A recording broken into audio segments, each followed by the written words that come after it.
Okay, good afternoon, everybody. Good morning, sir. Hello, sir. Good morning, sir. Can you hear my voice? Sir. How are you this afternoon? Good, sir. How about you, Fine, sir? sir. I'm fine. Very good, sir. Good. Right, sir. Good to hear that you are fine. Yeah. So the condition of COVID is not good today, so that's because it is increasing. Yeah, and increasing all the every day. Okay, so what about the presenters of chapter 11 and chapter 12? Are they in today? Are the presenters in? Yes, sir. Okay. Yes, sir. Who would present the chapter 11? My group, sir. Group? Consists me, Mehiwa, sama Pelagia. So you talk about conflict? Yes, managing conflict and negotiation. Okay. Okay.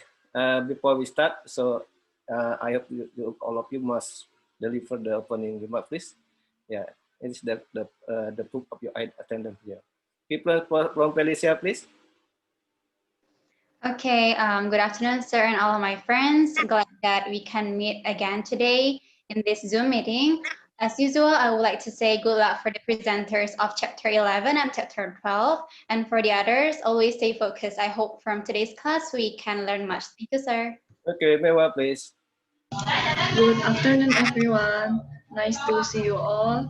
I hope my group can deliver the material good, well, and for the other presenter, good luck.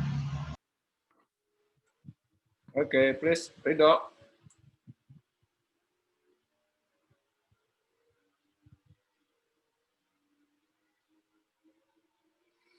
Ridho, please.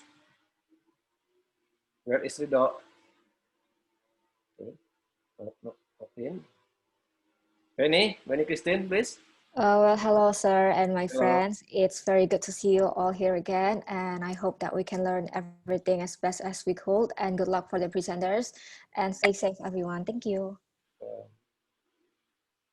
Stephen. Okay. Hello, good afternoon, Mr. Adi and everyone. Afternoon. I hope that all of you are in the good condition, and I also wish the best of luck for the presenters today for Eric's PT group and also GG groups. Thank you. Mayang.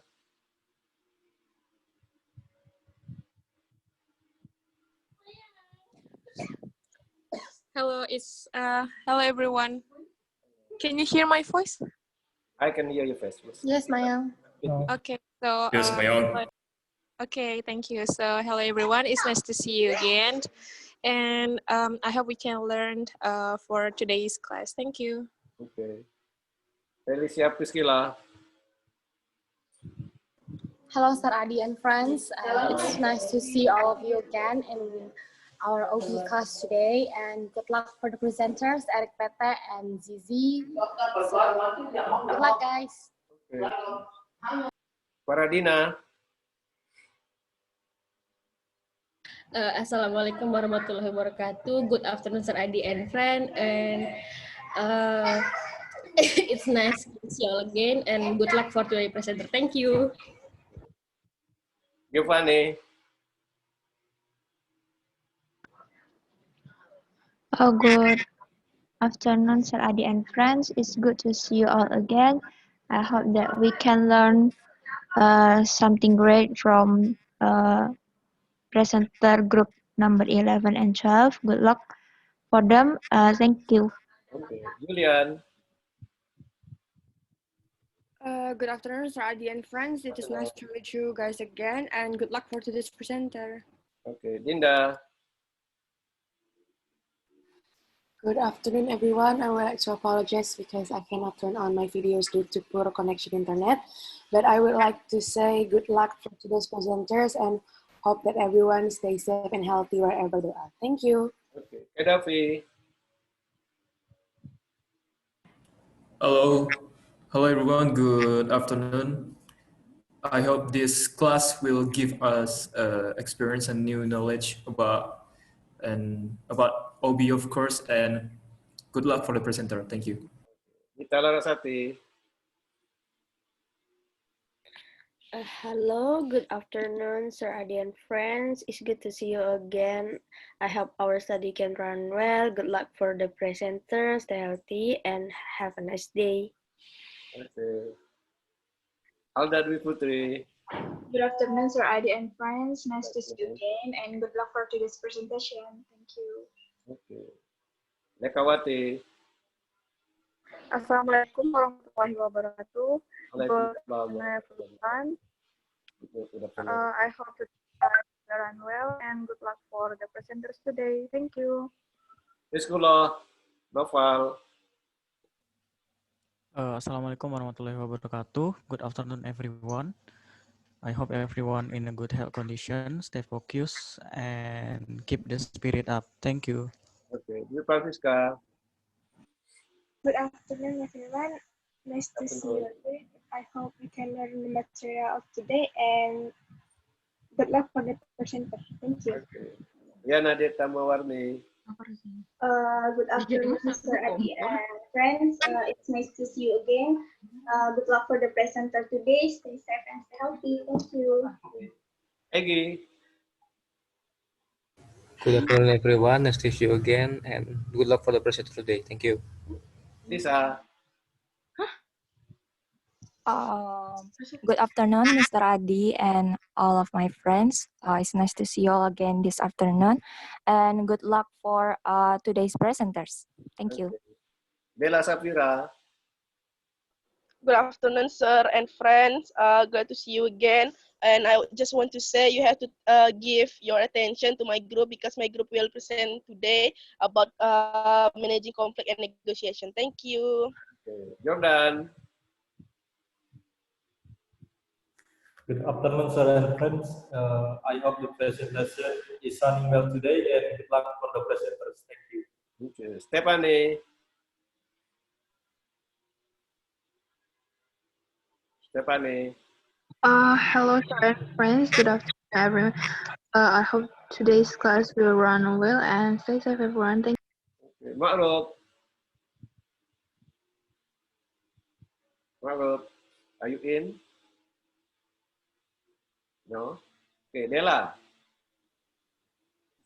Good afternoon, everyone. It's nice to see you again. I would like to say good luck for today's presenters. Thank you. Okay, Robbie. Hello, everyone. Good afternoon. Great to see all of you again. So good luck to the presenters today, Eric Pete and his group, and Zizi and her groups. I hope you guys can present it well. Thank you. Eric Parulian. Good afternoon, Sir Adi and my friend.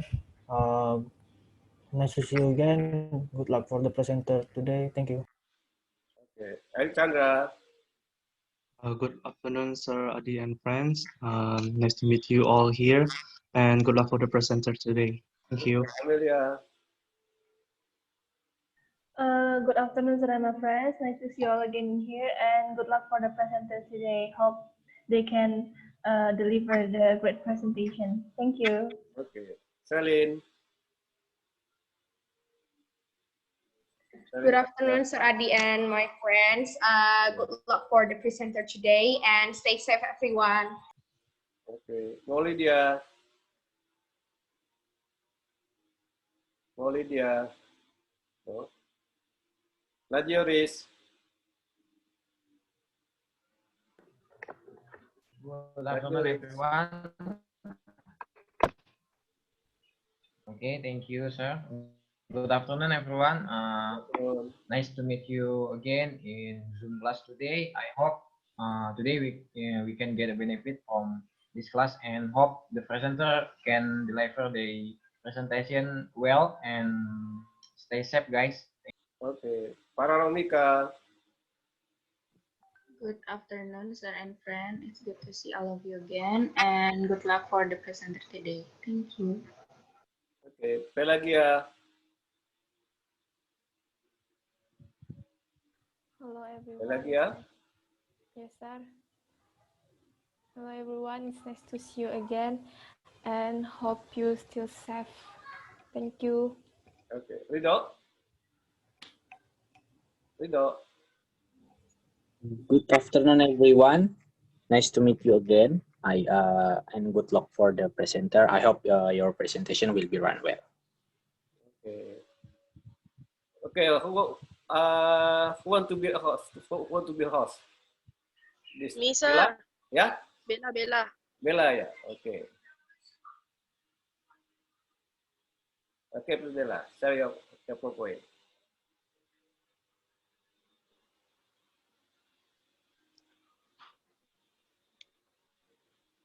Yeah, time is yours, Bella. Please take your time.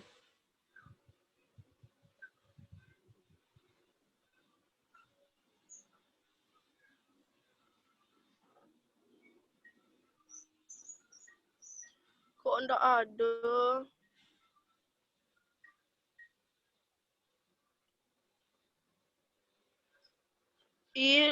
Kirimnya lewat. Is there something wrong? Bisa nggak, Bel?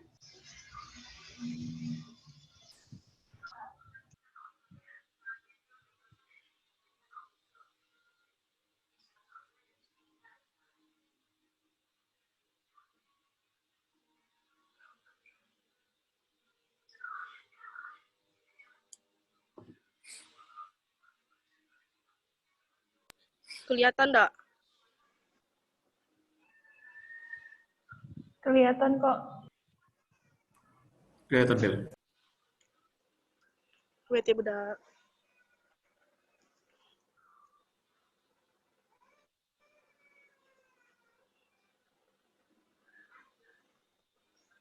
Okay, let's start.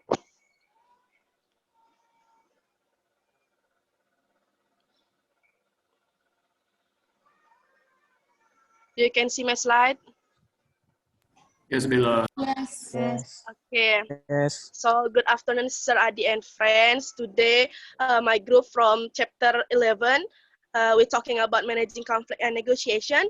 The group member consists of Bella Safira, Pelagia Loretta Christie, and Mehwa Sintika Evelyn. Let's start.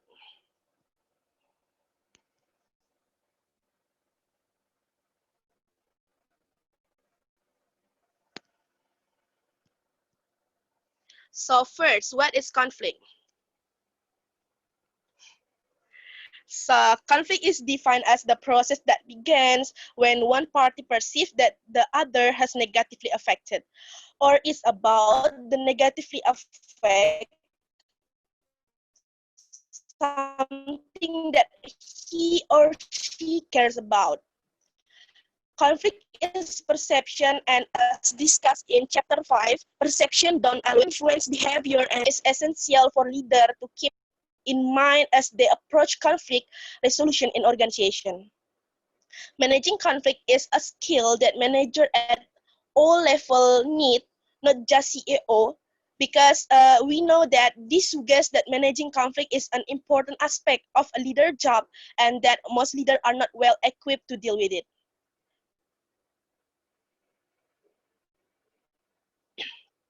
And then, causes of organizational conflict. There are three general sources of organizational conflict. One is substantive conflict. It means the conflict occurs because people have different opinion on important issues in the organization that affect them. And the second one is affective conflict. The conflict occur when engender strong emotions such as anger or disgust. This may be due to personality differences or argument. And the last is process conflict. This type of conflict reduces team performance because at times people disagree on what course of action to pursue or the best way to operate even after a decision has been made. And then some specific examples of conflict in organization, and we will give the solution for each example of the conflict. Paul Andres, a nationally recognized consultant, provides some specific examples of where conflict in organization may originate and recommend solution a leader may follow to resolve each type. First problem is about personalities. Organizational strife is sometimes traced to personalities, as we learned in chapter 2.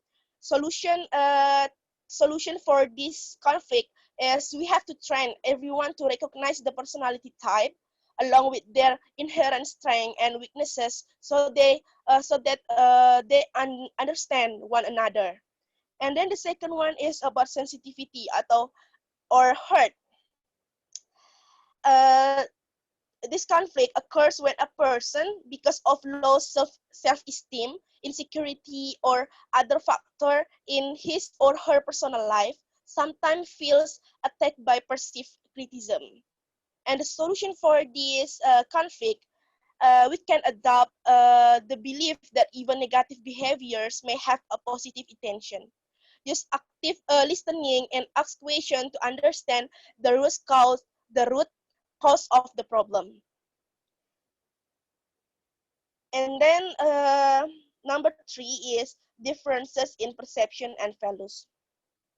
So for this conflict, these incongruent views are traceable to differences in personality, culture, race, experience, education, occupation, and socio-economic class as example. The solution for differences in perception and values, a leader must set and communicate the values for the organization. And then we move to number 4. There is a conflict about differences over fact.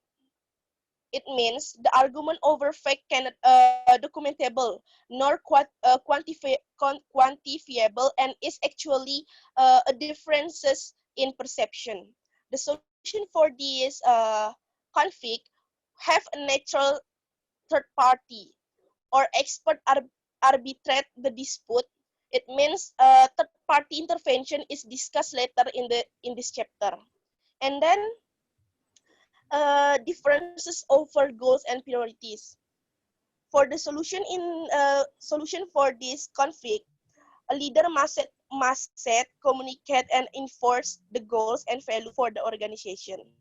And there are differences over method. For the solution for this conflict is we have to try seeing the other person point of view by perspective taking.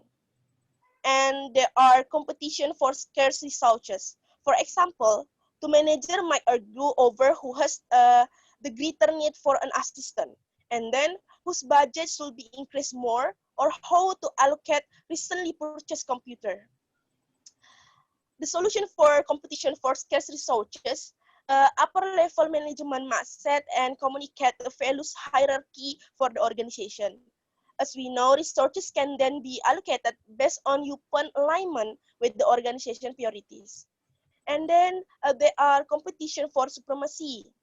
The solution is a leader must set and communicate the values for the organization and emphasize that everyone's contribution matter. And there are misunderstanding. This is the commonly actually. So the solution is the communication should be considered, because usually the majority of what appears to be interpersonal conflict is actually a communication is breakdown. And the last is unfulfilled expectation. The solution for this conflict is we have to use active listening and questioning techniques to set and clarify expectation on a regular basis. Next. Is conflict always bad? This is good question. So actually, organizational behavior, or we call OB, research has recognized that there are some situations where conflict may have a positive effect on performance. Conflict may be productive if it aligns with the goals of the organization and improve performance. If the conflict is too low, there may be apathy and lack constructive discussion about important issues that need to be addressed, and as the level of conflict increases, performance increases during conflict in line with organizational goals and don't get personal.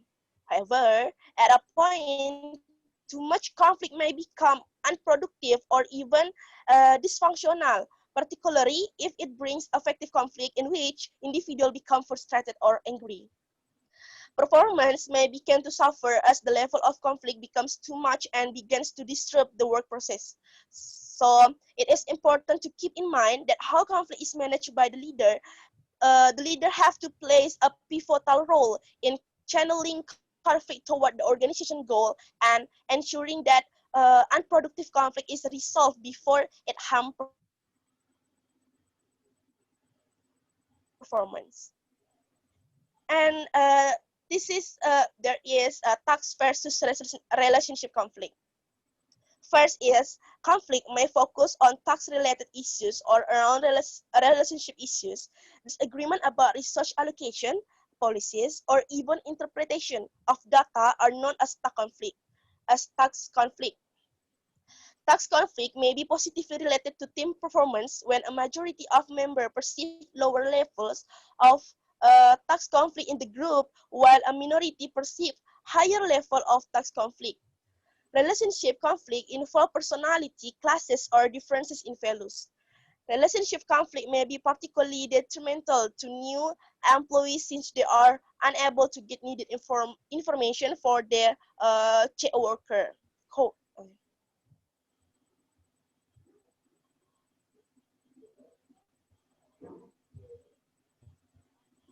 Experimental studies found that relationship conflict increases group creativity because it increases persistence. The more that team members identify with the goals of the team, the less relationship conflict they experience. Team leadership may buffer the effect of conflict on the team because the leader should first diagnose the type of the conflict. It means between task or relationship, and then provide coaching on how to manage the conflict. When the task conflict emerge, team performance may benefit, but only when the conflict is managed constructively by the leader. When the relationship conflict occur, performance and satisfaction may suffer, and intervention is necessary. To summarize, in considering the potential for conflict to be productive, active conflict management by the leader to develop a climate of openness and trust is essential, or conflict may harm performance. Next is about workplace incivility and aggression. Section, we will discuss aggression and violence in the workplace. Workplace is low intensity deviant behavior with ambiguous intent to harm the target. In violation of workplace norm for mutual respect. Uncivil behavior are characteristically rude and discourteous, displaying a lack of regard for others. In some cases, incivility may escalate to aggression or even workplace violence. As we know, workplace aggression is defined as overt physical or non-physical behavior that harm others at work. So the conclusion is workplace aggression can emanate from the culture of the organization and or the behavior of supervisor.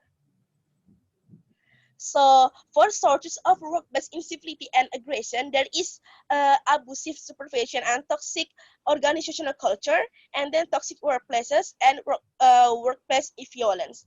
I will explain each of the sources. First is abusive supervision and toxic organizational culture. So having a bad boss may be a source of stress for employees. And then supervisor have a lot of power over followers and control their work experience to great extent. Some supervisor engage in hostile behavior known as abusive supervision. Supervisor may ridicule, spread rumor, take credit for work done by the followers, give the silent treatment, or withhold information. Abusive supervision is a serious concern in organization because supervisors are not the only sources of stress due to the work relationship. To address the problem of abusive supervision, organizations are encouraged to set up confidential or even anonymous reporting hotline so that supervisory abuse can be reported. And the training that focuses on appropriate supervisory behavior may may alleviate stress and improve employee well-being.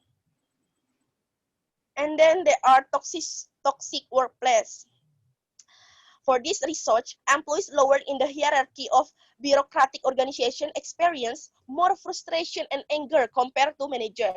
Because we know toxic workplace may be exacerbated by the organizational politics. Political behavior may increase during time of organizational turmoil, and this represents an additional source of stress. In many situations, it is necessary to engage in organizational politics to survive or advance the organization. Highly political organizations reward employees who engage in hardball influence tactic and take credit for the work of others, join powerful coalition and have connection to high-ranking supporter in the organization. This may place strain or employees who feel they must engage in this behavior to success. And the last is workplace violence. Research has shown that leaders can reduce the exposure of their followers to workplace aggression and the strain it caused by directly or indirectly helping employees prevent aggression. A leader should be able to adapt to a situation and adjust their conflict resolution style as needed. However, most people have a dominant style that they use, particularly when they are under stress. It's important to know what your tendencies are toward avoiding the conflict. And then, for this, we'll continue by Mehua. Okay, I will continue the presentation. Conflict resolution styles. Conflict resolutions can be seen as two dimensions in a space that reflect possible outcomes for handling interpersonal conflict. First, a person involved in a conflict is concerned with the satisfaction of their own concern in a dispute. Second, the person may or may not also be concerned with the satisfaction of the other party's concerns. 5 conflict handling styles are: first is integrating. Both parties confront the issue directly and discuss alternative courses of action. The strength of this approach is that it should provide a mutual benefits solution and result in the conflict being resolved for the long term. The major drawback to this approach is that it is time consuming. This approach is the most appropriate for complex problems, strategic planning, and innovations. Second is obliging. In this approach, a person's concern for themselves is low, but their concern for others is high. A person with the predispositions toward obliging gives in to the demand of others and may neglect his or her own concern. It might be the best approach if the person is not sure that are right about a preferred course of actions, or it is politically best because the matter is so important to the other party. The weakness of this strategy is that it is temporary, but it is strange is that it will resolve the problem rather quickly. And the third is dominating. In this approach, the individual is high with respect to his or her own concern, but low with respect to the concern of others. People adopting this approach take a win-lose approach to problem solving, and their focus on winning their position at the expense of others. The primary strength of this approach is that it's quick and relatively easy. However, this style may breed resentment among those affected by decisions. If this becomes an overall pattern, it may breed even more resentment and attributions for a leader being an autocrat. And the fourth is avoiding. In the avoiding style, a person is low on their own concern and the concern of others. This approach reflects an inability to deal with conflict and the person withdraws from the conflict situations. This approach sidesteps the issues, which may be important, but there is no attempt to confront and resolve them. And the fifth is compromising. This approach reflects a moderate level of concern for the self and for others. It is a give and take approach to conflict in which concessions are made in exchange for getting some aspect of the desired outcomes. It is appropriate when parties have strongly opposing views and there is little hope of an integrative solution. However, this approach may result in suboptimal or even strange solutions that try to include disparate views. The main strength in that everyone gets something in a compromise. However, it is important to keep in mind that no one is completely satisfied with the outcome. Next. Team conflict and performance. 3 conflict resolution strategies. First is they focus on the content of interactions rather than delivery style. Second, they explicitly discuss reasons behind any decisions in distributing work assignments. They assign work, and the third, they assign work to members who have the relevant types of expertise rather than assigning by other common means such as volunteering, default, and convenience. There are a lot of things that can affect the level of stress and arguments that interfere with teamwork and thus can damage performance, namely conflict within the team.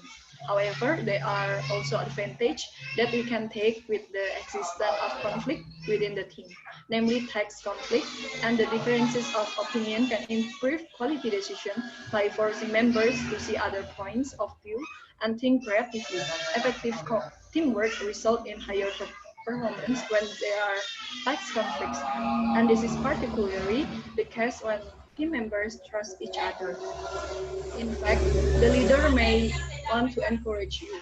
Text conflict in teams where team's cohesion and involvement have been established. In conflict situations, the leader can try to get team members to see both sides of the problem. Doing so will increase creativity and job performance. High-performing team leaders are proactive in anticipating the needs to resolve their conflict and seeking strategies that work for all team members. Thus, the relationship between conflict and performance may depend on how the team resolve the conflict. Next slide.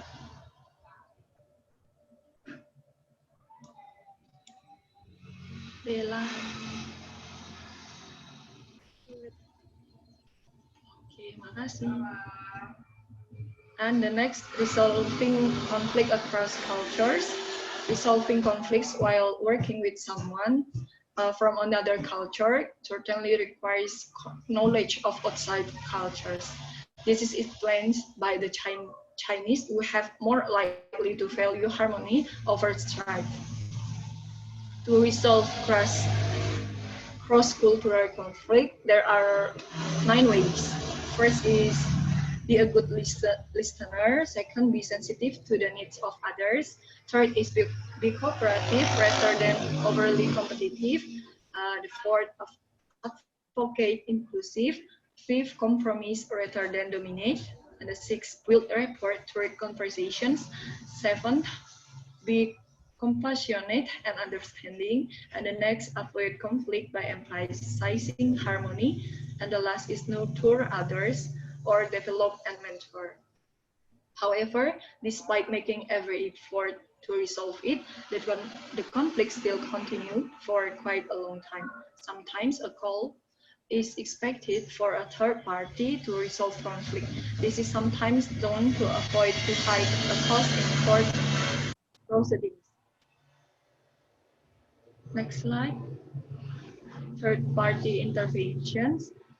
Facilitations is when a leader intervenes to resolve a conflict. If you have done various methods, but the conflict is still persistent, you must use a conflict Resolution method agreed by both parties without involving the court process. There are a variety of techniques available from leader bringing in a third party to restore the damaged relationship to legally binding arbitrations. Many of them are Department of Interior and Department of the Navy and Air Force have trained many of their own employees to become conflict resolution specialists. The method most commonly used to resolve a conflict in mediations. Mediation is when a third party neutral person is called in to resolve in the conflict. Mediation is the most common form of alternative dispute resolution because the fairness of the process results in people being satisfied with the outcomes. Mediation often results in an outcome that satisfies both parties. Mediation can result in better working areas relationship, improved performance, increased morale, and reduced work stress. The mediator does not make a decision. Their role is to help the parties reach an acceptable solution. Next slide. Will continue by Bella. Okay, now I will Next slide will be continued by Bella. Okay, I will continue it. First, I want to apologize because in here get a little noisy. In this slide, we talk about negotiation. Negotiation preparations is the first step. A leader needs to do their homework so that they have all the facts and possible options researched before negotiating. This study shows the nuances of cross-cultural negotiations. Some cultures build relationships. However, they may still be competitive. It is important to study culture in detail before cross-cultural negotiations. Research has shown that anger results in more stalemate and less attractive results during negotiations. Anger erodes trust and liking in relationships. This is especially true if the anger is felt, which is known as a backlash. Showing anger creates stress, and experimental research has shown it when negotiators experience anxiety, they end up with deals that attract less attention than those who remain calm. In generally, distributive haggling is hard, while integrative bargaining takes a gentler approach to arriving at a deal. A meta-analysis study analyzes the impact of hard and soft bargaining strategies on economic and emotional negotiations in distributive negotiations. Hard bargaining produces higher economic returns, but soft bargaining leads to higher emotional outcomes such as satisfaction and relationship development. Next.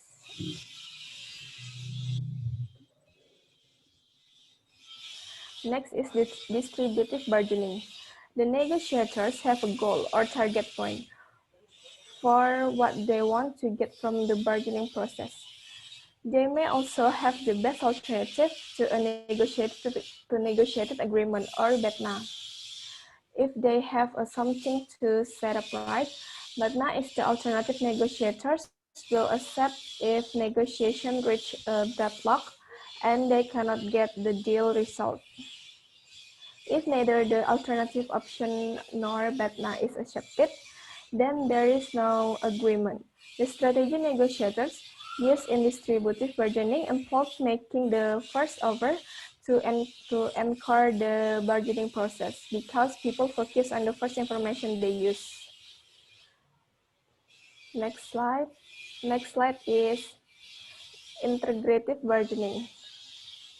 Integrative bargaining differs from distributive bargaining in one significant way. That is, the parties do not see the process as a zero-sum game, and they believe that an agreement can be reached that addresses all concerns.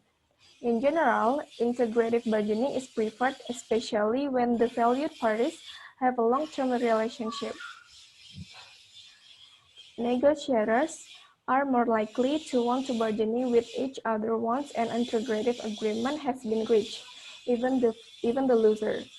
For integrative bargaining, To be successful, individuals must be willing to share information to be effective at integrative burdening. Negotiators must also bypass each other's fixed positions and discuss what their true interests are. And then, union management negotiations. Historical, trade unions were formed to counter employer power by giving employees more say. Unionizations occurs when employees are dissatisfied with pay, security, and supervisor jobs. Given that employees' motivations to associate is what is right, they perceive it to be wrong. It is not surprise that hostile labor management negotiations are frequent. In the past, when there was negotiations between the union and management, distributive bargaining, or win-lose, was often used by both parties. The union will hold a strike. Next slide.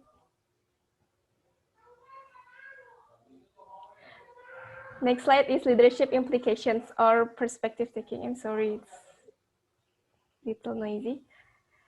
Being emotionally intelligent is really necessary for a leader to resolve conflict and negotiation effectively. However, behind this, there are also things that must be very much considered. That is, a leader must be able to see the other sides of point of view, which is called perspective taking, which is defined as a cognitive process in which an individual adopts the views of others to better understand preference. In other words, it is the ability to see things from another person's point of view, even if it goes against their own view. Perspective taking requires good memory and imaginations, and the skills required may vary due to the situations and the task being performed.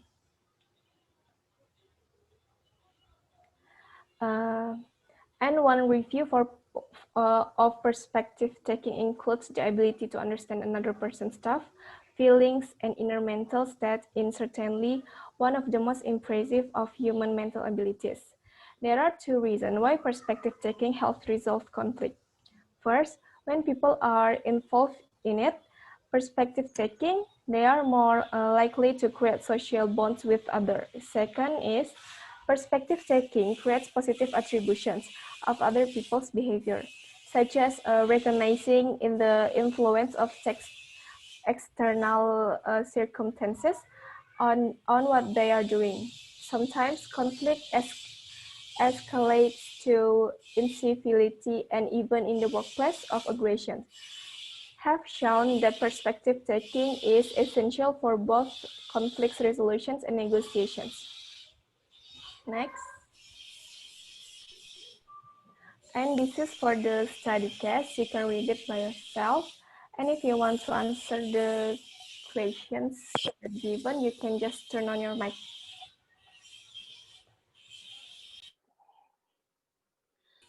And this is for the questions. Do you think the Navy was justified in firing Captain Honors? Explain your position. Anyone want to answer? Hello, Bella. May I try to answer the question from study case?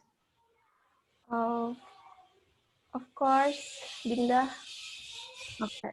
So I think the justifications for firing Captain Honor is very much justifications, not due to because they are using the military equipment to make the videos, but of course the videos that they make contain homophobic slurs, and then such as a lot of sexual harassment content, and then very sensitive areas that are really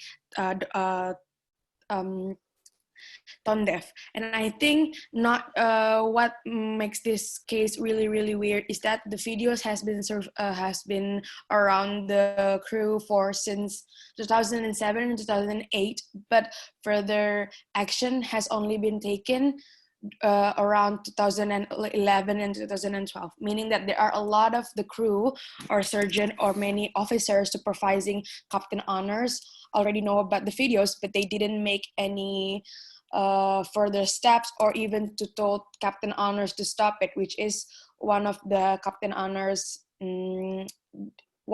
how Captain Honors defend himself, saying that a lot of people know about the video, but none of them take any action to stop the video production. Only when the video made public, the military took repressive action to make sure that their image isn't destroyed by the video and choose to firing Captain Honors. In my opinion, it is justified to firing Captain Honors, but to also investigate the people around Captain Honors and those who are aware of the videos, his supervisors who knows about the videos but told Captain Honors to continue producing it.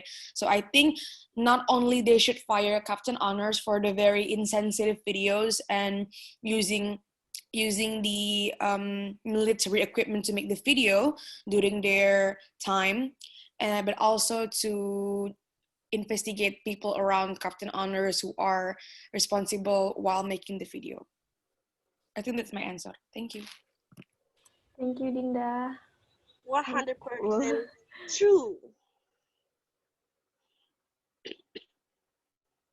Maybe others want to answer for the question from study cast. Another opinion, maybe.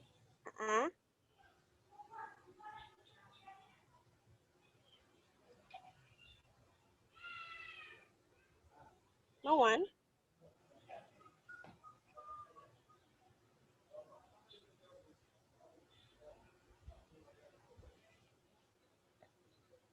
If no one, we can continue to the questions for the audience. 3 questions. Anyone to answer? Hello, Bella. Hello, Yeah. Bella. Hello, may I try to answer number 2, Felicia? I want to answer number 2. I'm Felicia Priscilla. I would like to answer number 1. Okay. Hello. I would like to answer number 2, Felicia. Answer number Okay, go ahead, Felicia, Amelia, and Felicia Priscilla.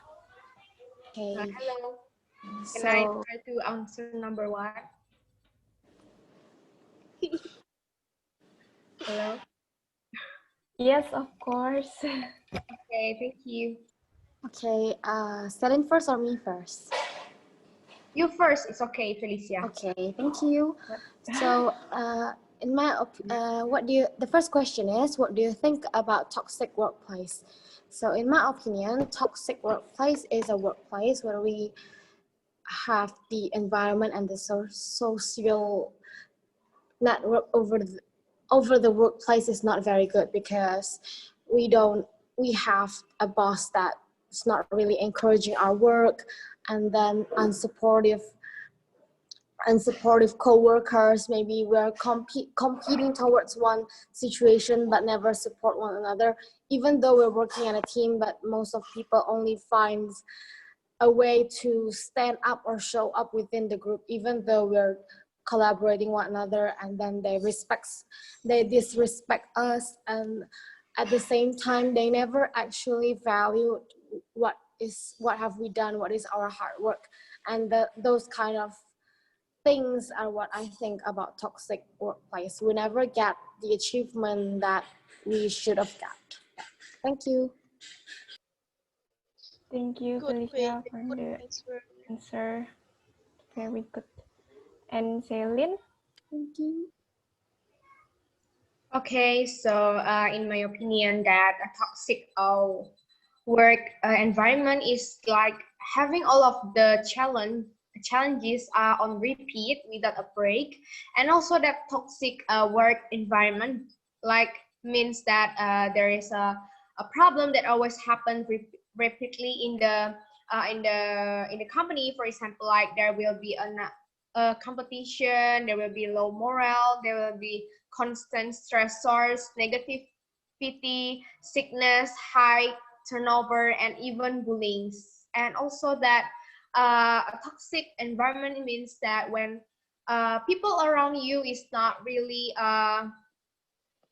give a a good ethics to other people. So like for example, like bullying, it's supposed to not happen in the company, because as we know that everyone has its own problem, has its own job, and it's not true that for other people or other workers that bullying the for example like one employee and others. And also toxic environment means that when all of the activity in that company or maybe in that department is full of a problem and full of hate around each other. Thank you. Good answer.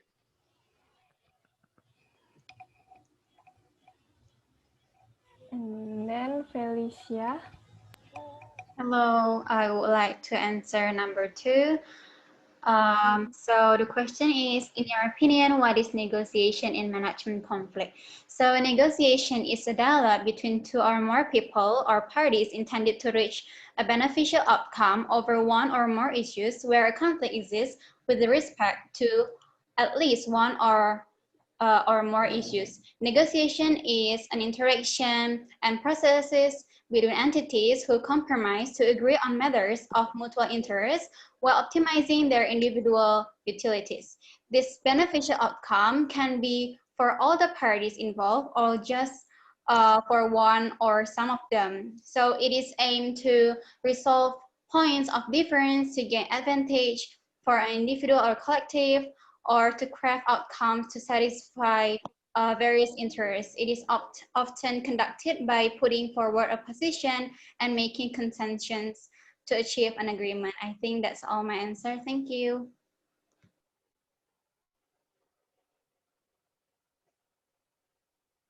Thank you, Felicia. And another person want to answer second questions, or? Yeah, I want to answer. May I? Maybe Emilia first. Okay.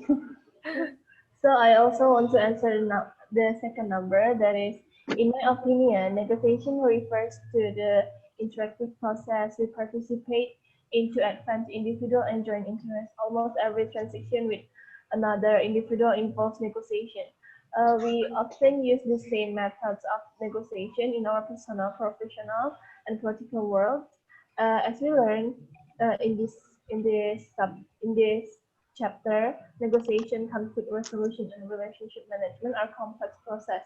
Successful practitioner processes and apply a blend perceptual, persuasive, analytical, and also interpersonal skills. Thank you. Thank you, Emilia. And Kaidevi, you want to answer? Yeah, I want to answer the second question. Yes. The question is about negotiation in management and conflict, and what is my opinion? So my opinion is, this is a method by which people settle difference. It is a process by which compromise or agreement is reached while avoiding argument and dispute. And in any disagreement, individuals understandably aim to achieve the best possible outcome for their position. So this negotiation can be used by individual and also the group itself to reach the agreement from the negotiation. That's it. It is using by management. Thank you. Good answer. Thank you, Davi. Hello, Bella. May I answer number 3? Yes, of course. Go ahead, Dela. So the question is how the way to improve the quality of security in the workplace. So in my opinion, that there are several steps that need to be implemented. The first one is the company needs to promote the workplace security system. For example, the company have a warning signs at all entry and the exit points. It can help the company to prevent crime by advertising its security measure. The second one is secure all electronic gadgetry, because high-tech devices such as phones and computers are easy target and very vulnerable for criminals. So the company gotta make sure that the desktop items are locked away when the employees are away from their desk, or the company has insurance covers so that employees can take their laptops home with them. In doing this can reduce the potential cost of robbery that occur outside of the workplace hours.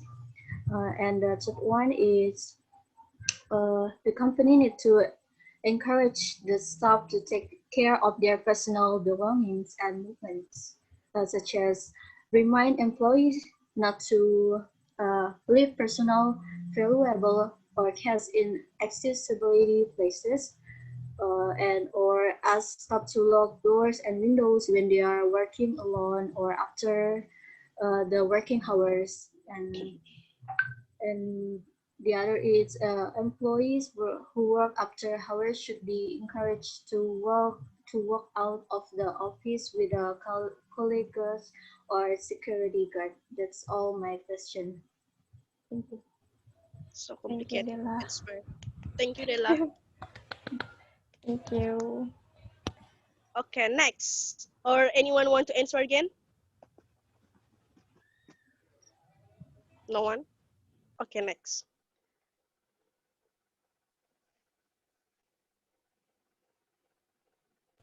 So we move to Q&A session. Anyone want to ask my group? Yes, Hello. may I? Yes. Of course. Just ask. May I ask? Okay, of course, May Felicia. I? Okay. Felicia first. Okay. Okay, so I would like to ask, in your opinion, what should we do if we have a conflict with our supervisor in the workplace? Like, how do we get it resolved? Like, maybe the steps to take. Thank you. Oh my God, good question. Thank you. Next. May I ask? Okay. May I? Okay. Who? Oh, Davi first. Oh, okay.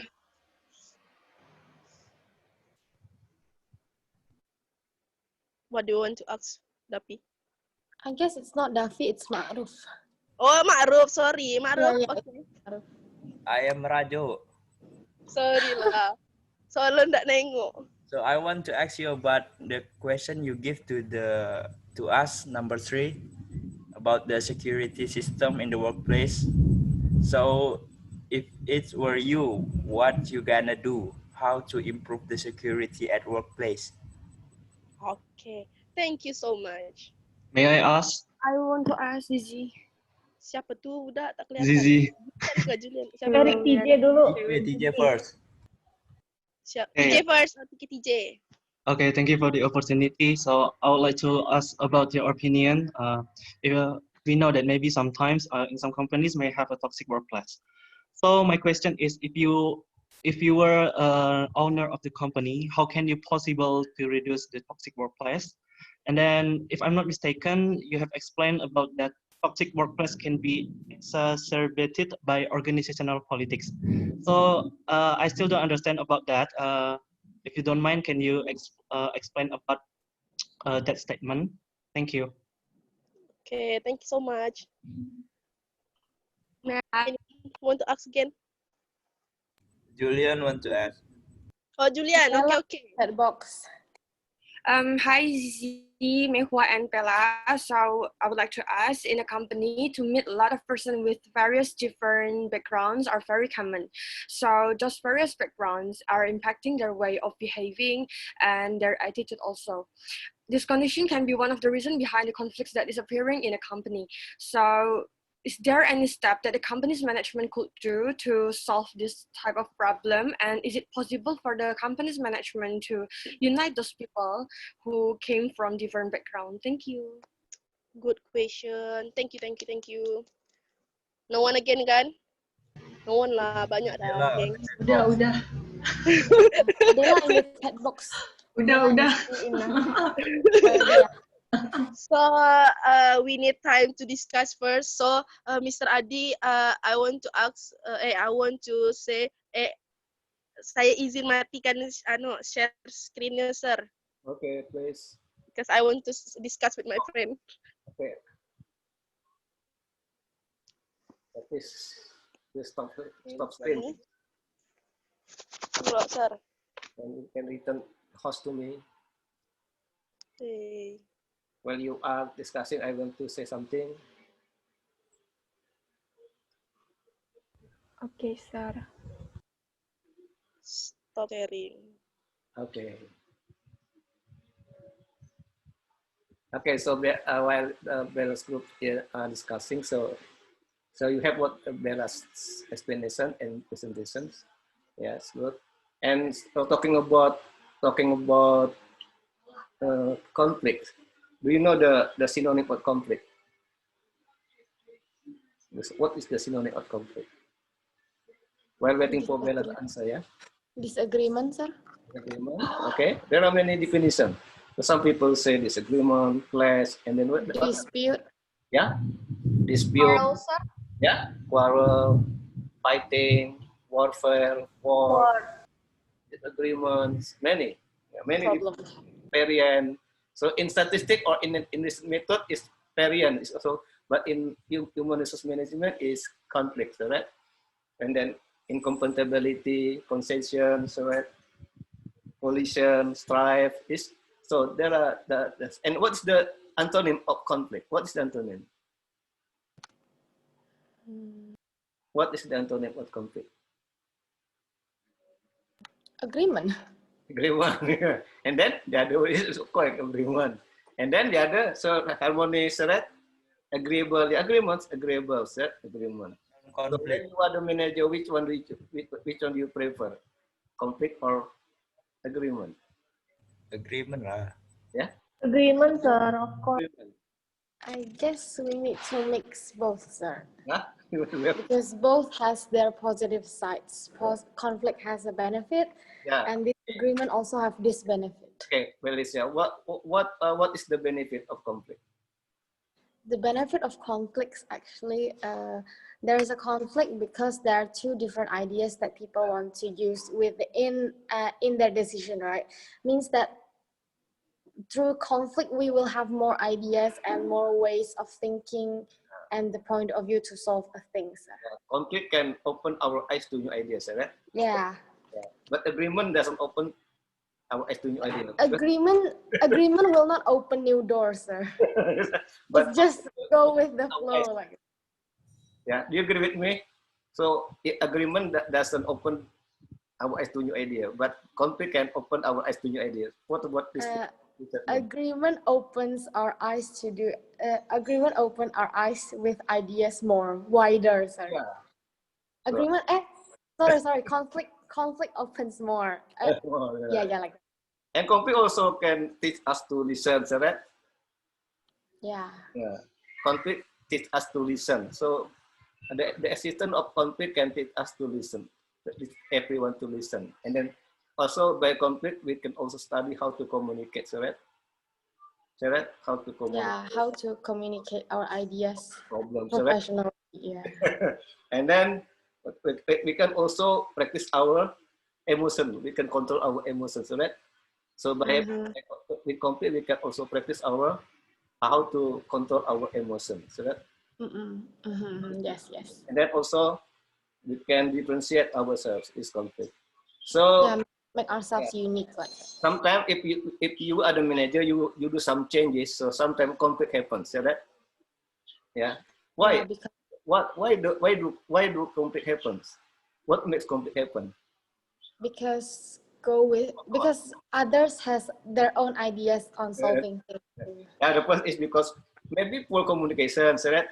You do some changes, but you don't communicate your change to your people. So it's poor communication.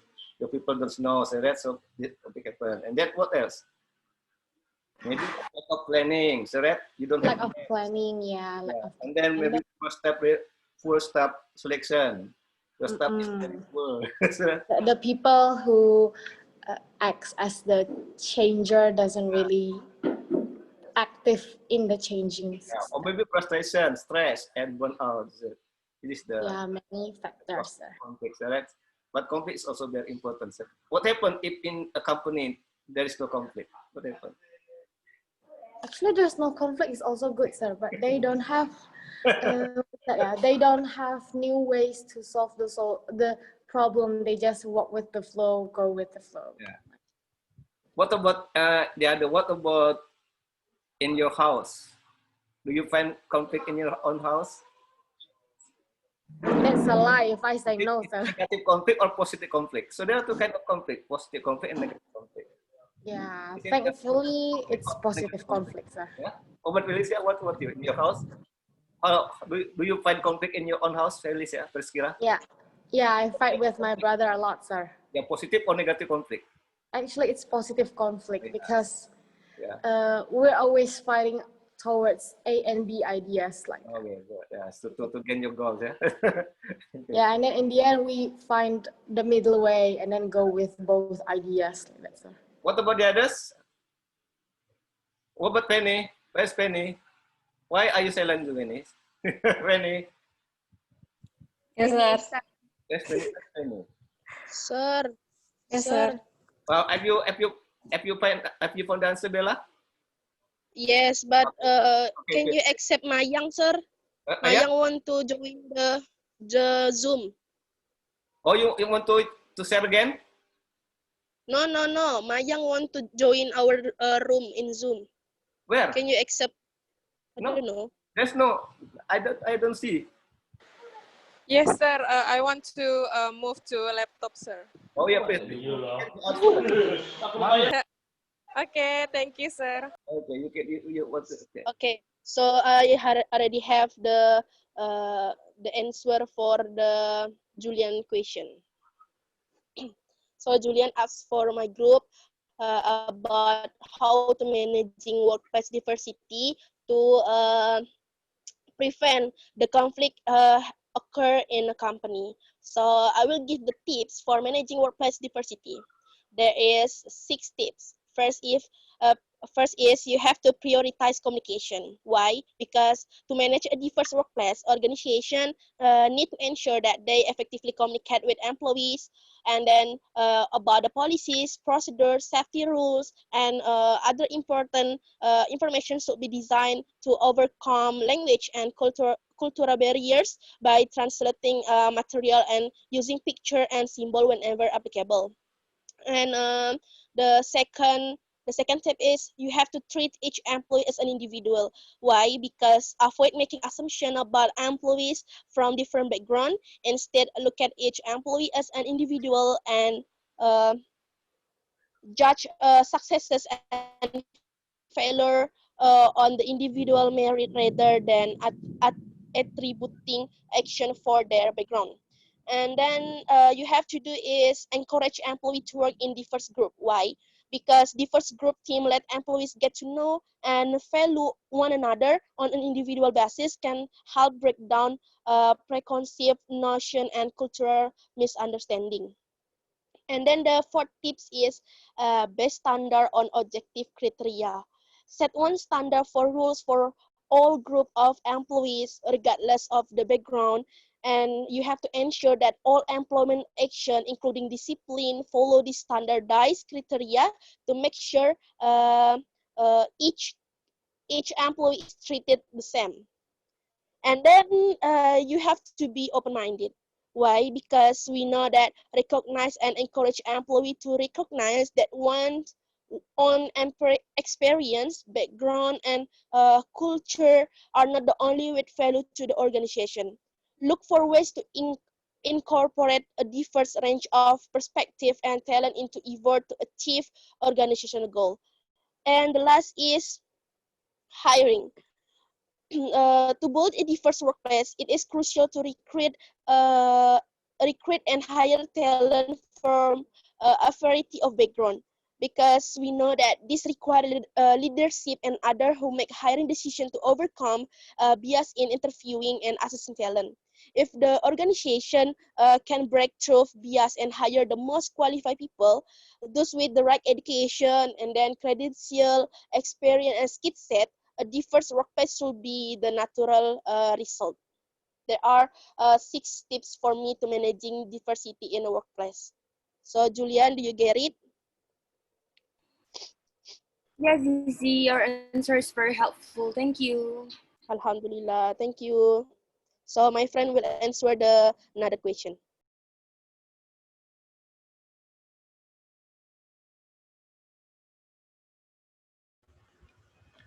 Hello, Felicia. Hello. I want to try answer your question. So your question is asking about the step that taken, right? Yeah. The step that taken, if we have a conflict with our supervisors, the step that taken to resolve the conflicts are first, we let the emotion subside because if we immediately continue to resolve it with emotions that are still burning in our head, it will getting worse. And then the second step, find out the root of the conflicts. If you already know, then we can find the best solutions. The third step is talk personality. Maybe this is can make it more easier for us to solve a problem by talking in personal. Then do some negotiated. The possibility of this will be a fairly large deadlock because neither parties want to budge, kayak nggak mau ngalah gitu. Therefore, both parties must offer concessions that are different from each other but must be mutually beneficial. If the conflict still persists, then it must be dealt with by the third parties, who are naturally are impartial to anyone with the aim of finding a midpoint. Mediating is one way to resolve conflicts between supervisors and subordinates. And then this third parties is usually the HRD staff or leader in the workplace. The last step taken is to apply the existing rules on the company. This is already the last stage because if you still don't get us the best solutions to resolve the conflicts, then apply the rules with the attention of the supervisors who has to bow his head, or even both parties who have to bow their heads. Human resource department who will help find rules that can resolve conflicts. So there is indeed an element of coercion, and in terms of the differences of opinion within the company, it is very natural. So that's for our answer. Did you got it or? Okay, Stella, thank you for the answer. I get it. Okay, thank you, Felicia.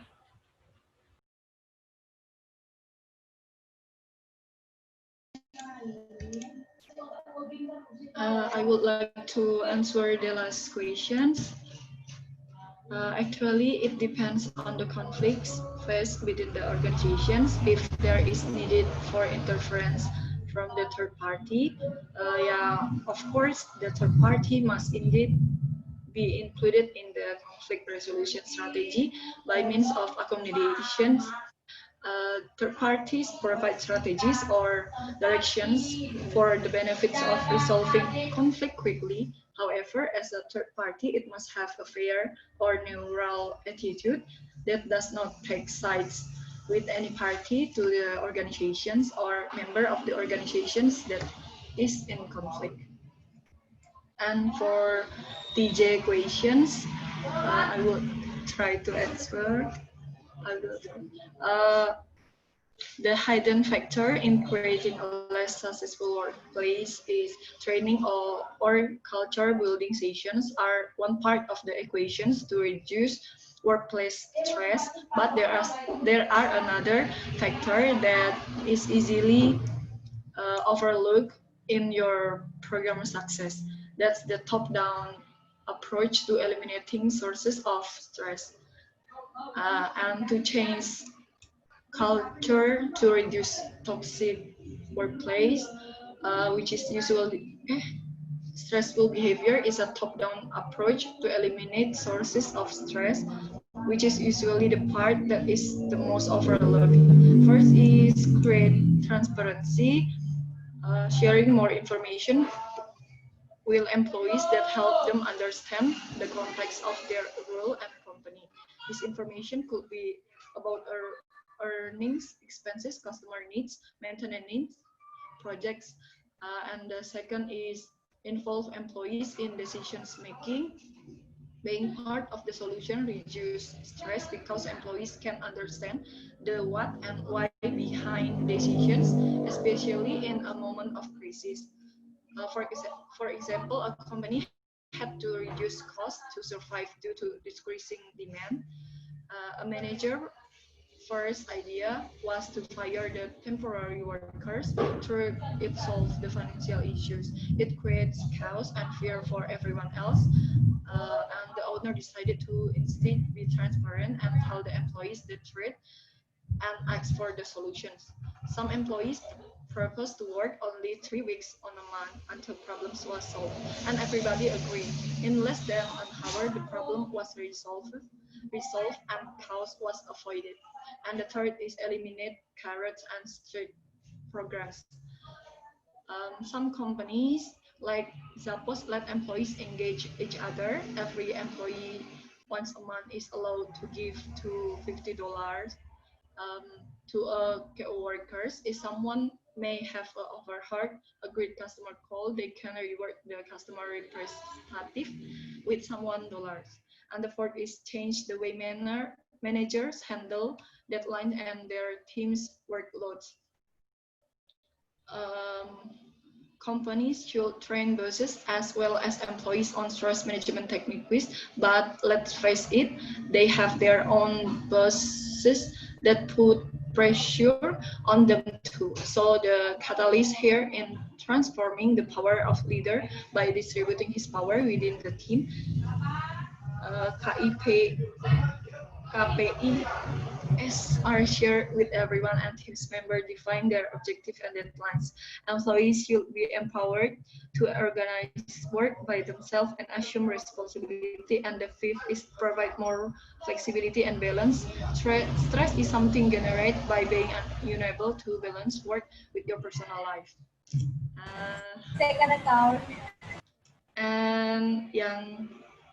And can I use bahasa untuk jelasin yang berhubungan dengan politik statement tadi ya? Yeah, man. Highly political organization reward employees who engage in hardball influence tactic, take credit for the work of others.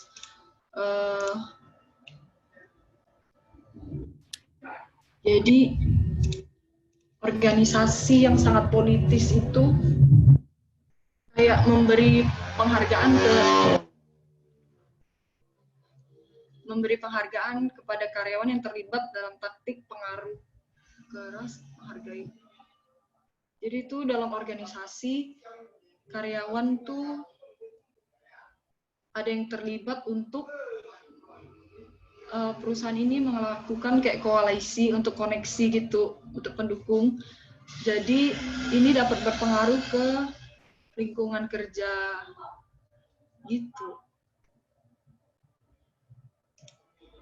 Bella. Jadi cara para karyawan merasakan hal tersebut di tempat kerja tuh kayak diistilahkan dengan iklim politik. Jadi tuh ini tuh kayak bisa berpengaruh gitu ke karyawan. Maaf ya kurang jelas jelasinnya. Okay, thank you, Mayhua.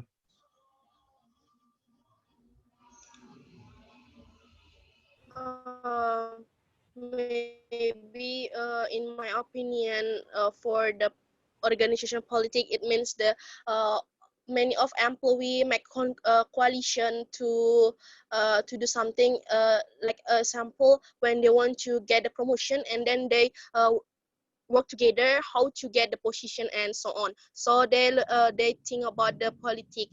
And according to recent article in the Harvard Business Review, why the organizational politics can be toxic workplace is because organizations are contaminated by the organizational politics, which prevent them from identifying and developing the right people for the leadership role.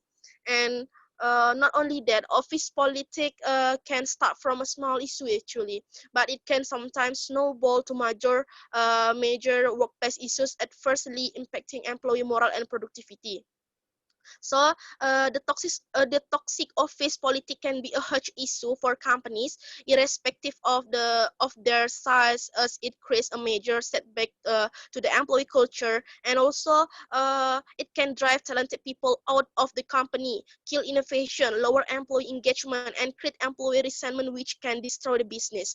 With so much at stake, it is important to weed out office politics because, as I said before, they are work together. So if the politic play, even though you are a good person, you can be a loser because you are what is that, the honest one, and the politic is more strong even though they are not good people. So you understand what I mean?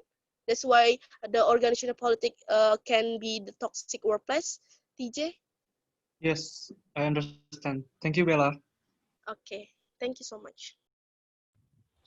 And so for the amount of questions, I will try to answer. And so the first step that we do to increase the quality security in our company is create a plan for workplace security.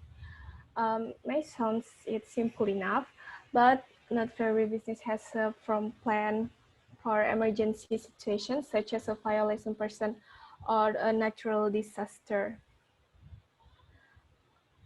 Local law enforcement agencies are usually willing to give a suggestions or offer courses to improve safety in the workplace. The second step is practice. After you have your some plan, be sure to practice it and then tell your employees it's a little ahead of time. This will let you know if your employees know what to do in emergency situations. The third step is purchase security cameras. Don't wait. Don't wait to purchase an alarm system. Many business purchase them after a break-in. You can work with companies that specialize in alarm and security system. It's important to make you also have a proper lighting in your parking lots for nighttime safety. The first step is advertise your security system. Let the outside world and employees know that you have a system. The sign can deter crime. Make sure you have a warning sign at each of your exit and entry points. And then the step that we should do is proper identifications. Make your employee wear ID badge with photo identifications and have this badge linked to your electronic logs. When a client or guest enters your building, they should sign in the receive a guest badge. The next step is no good should be left behind. Don't leave your guest or client unsupervised in your building. Make sure they get escorted around the office until they leave the building. Next step is organize and log. Instruct your employees to look up computers and confidential papers when leaving even for a short time. Label all the office equipment so you can easily identify if something is missing or out of the place. Next is avoid employees working alone. It's always best to ensure no one works alone at night. If someone needs to stay late, He or she should notify a supervisor. All doors must be locked and properly security if an employee is alone. Next step is examine exit and entry points. Criminals look for places that are easy to enter, such as open elevators, insecure fire escape, and open receptions areas. And then check your windows and door frequently and fix any issues immediately.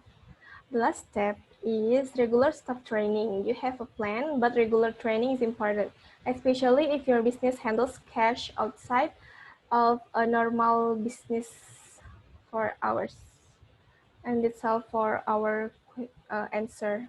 Did you got it, Maruf? Yes, I got it. Thank you. Okay.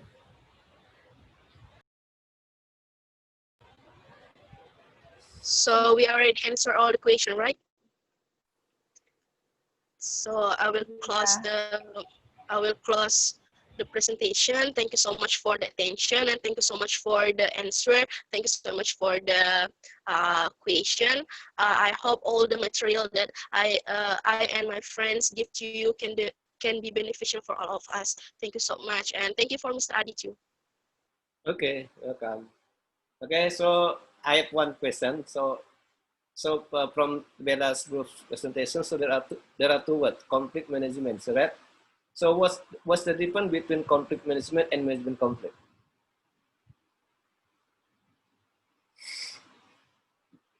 What's the difference between conflict management and management conflict?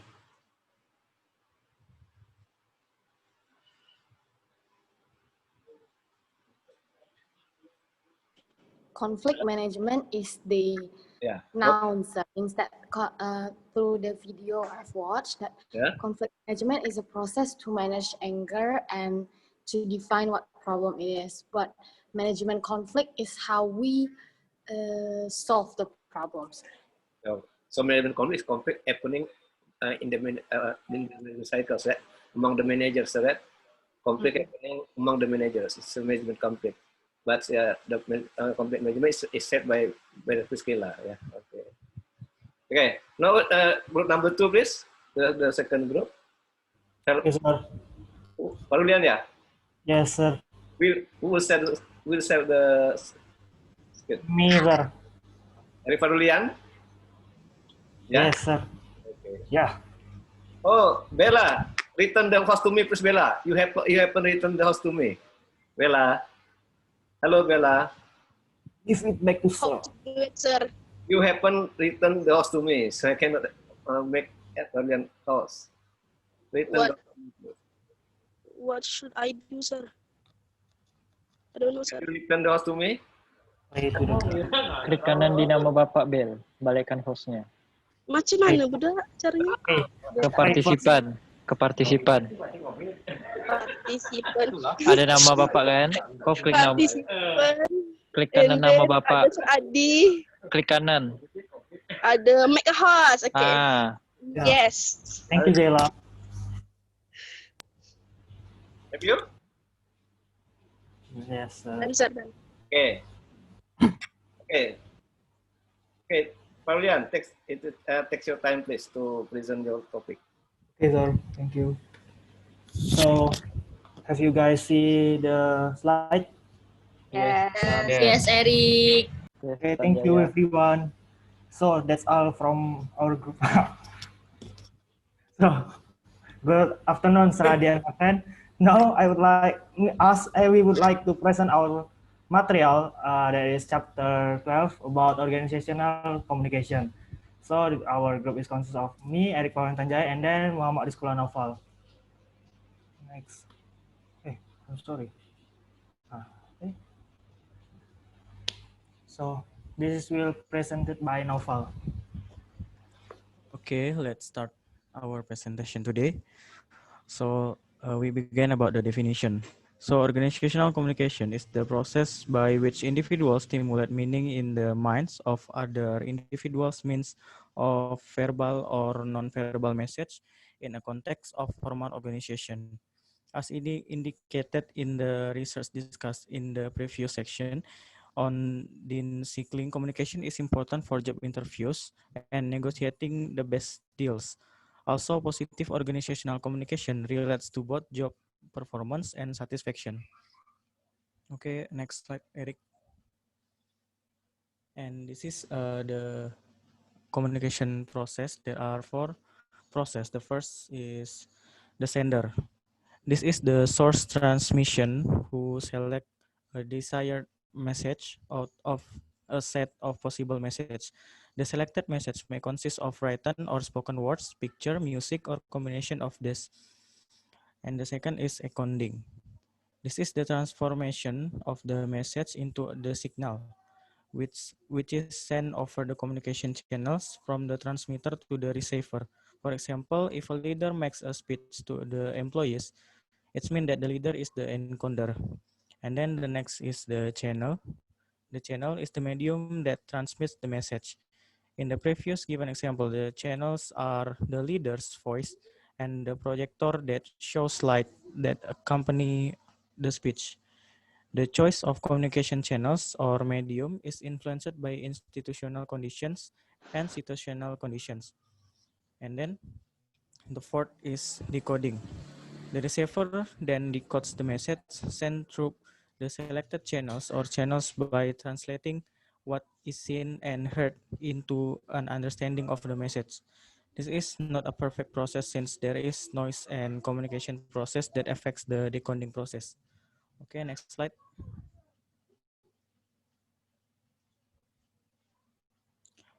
Okay, communication apprehension.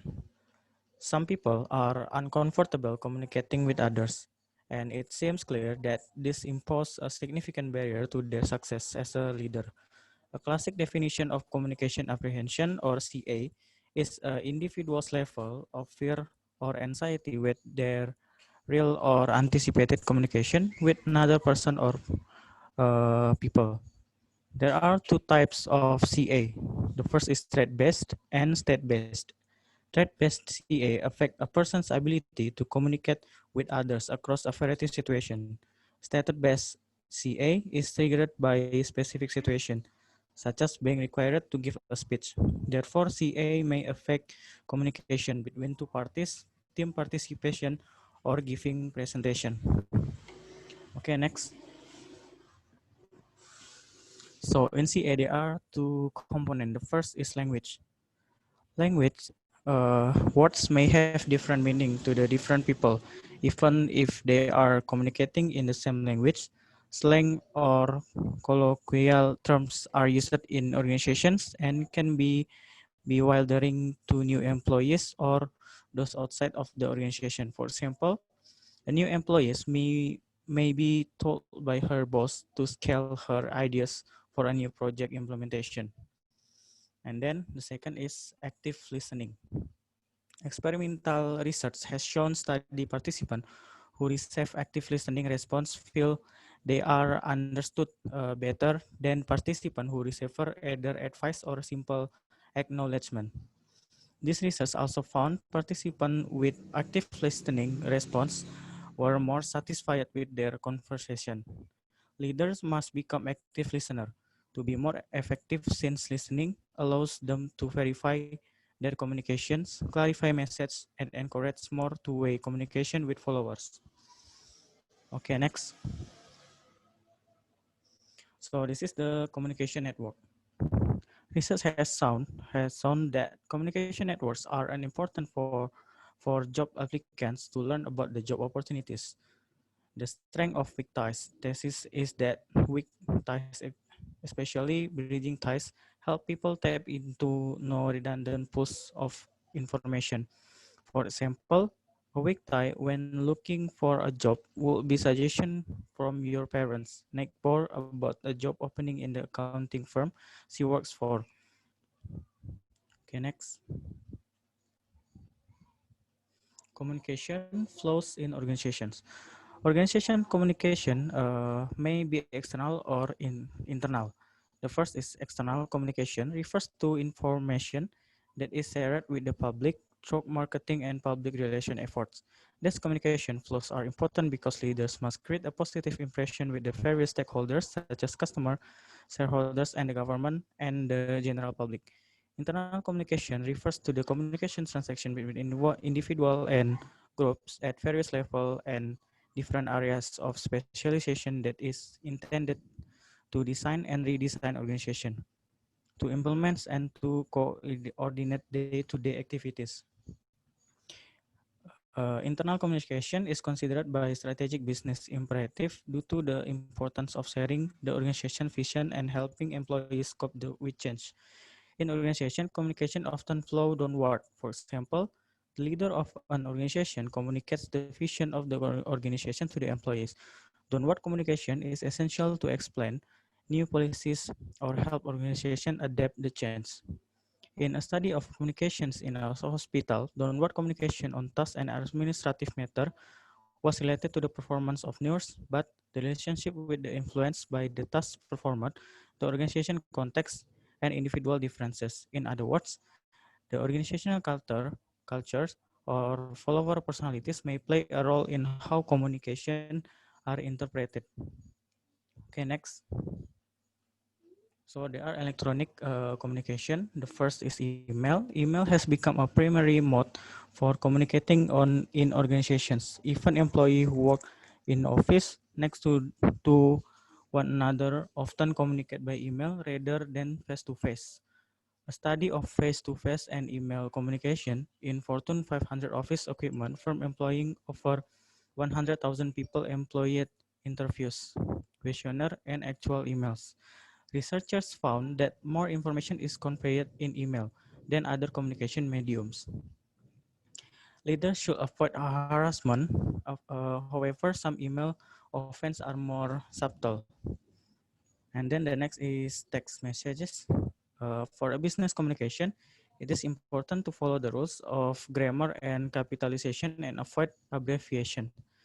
Due to their brevity, text messages will probably never replace an email as the primary mode for electronic business communication. Also, there are concerns about the privacy of text messages.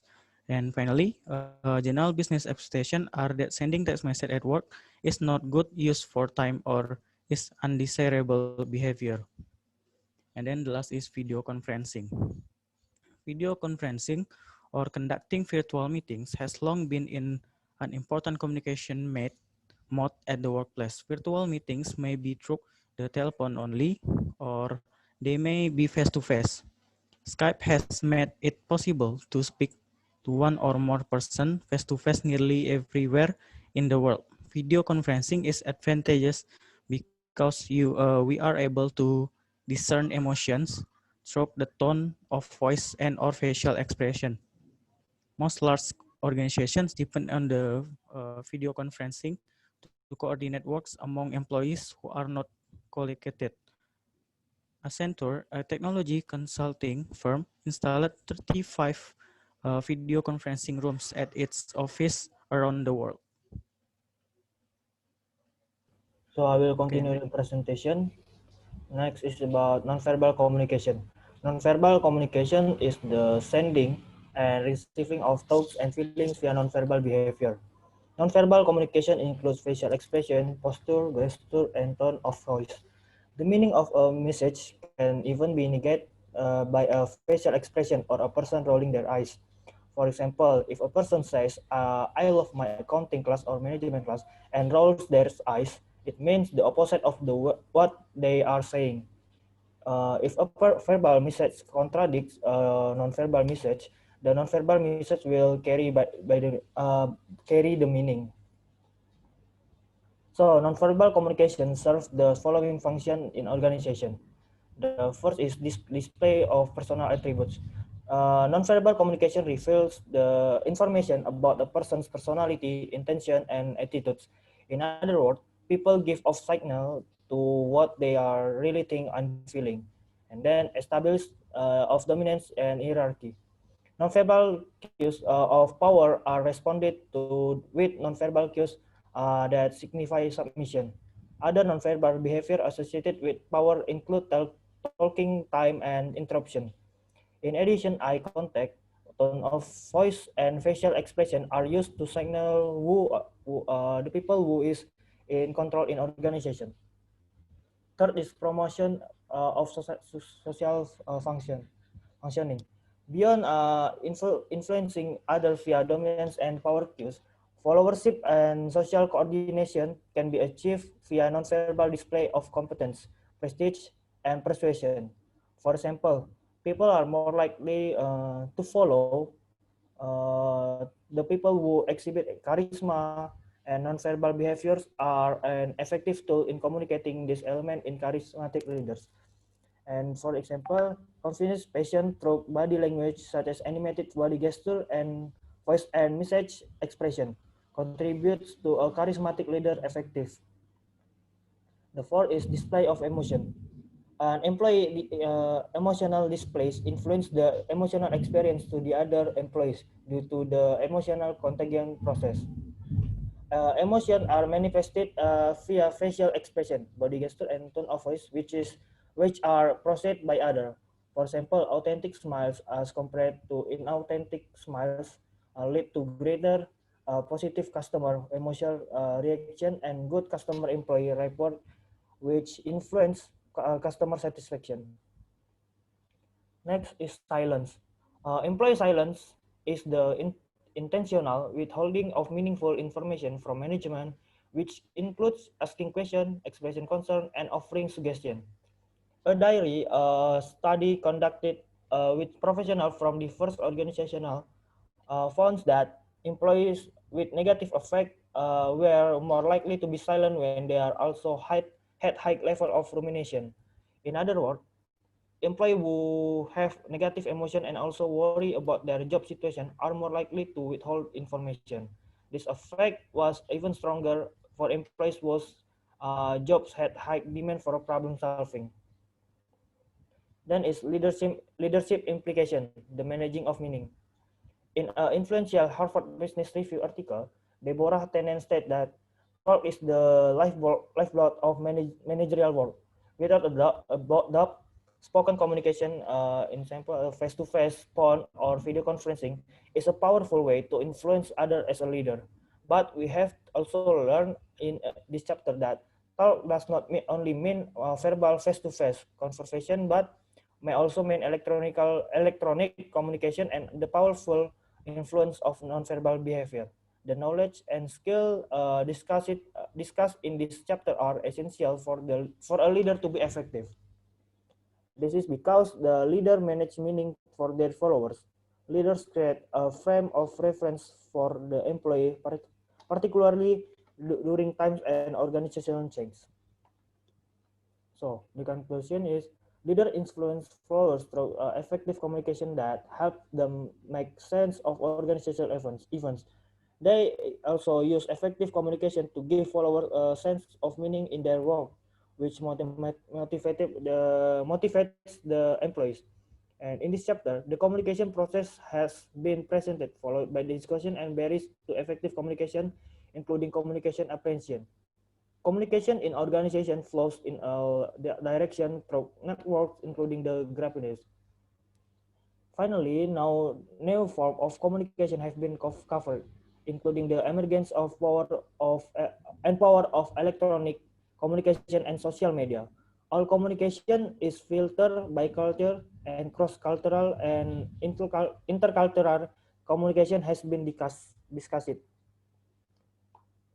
So this is the next is about Q&A for the audience who want to answer. You can open your mic. First one is, did you feel an increasing level of empathy with the person as you were listening to them? Yeah. Anyone want to answer? Hello, Pepe. Wait. Oh yeah. Hello. Who's... I'm Felpris, so I would like to answer number one's question. May I? Yeah, you can. Okay, so did you feel an increased level of empathy with the person as you were listening to them describe their experience? Well, actually, it's based on how they tell us their experience or their stories within their lives. For example, their sad experience or their sad stories.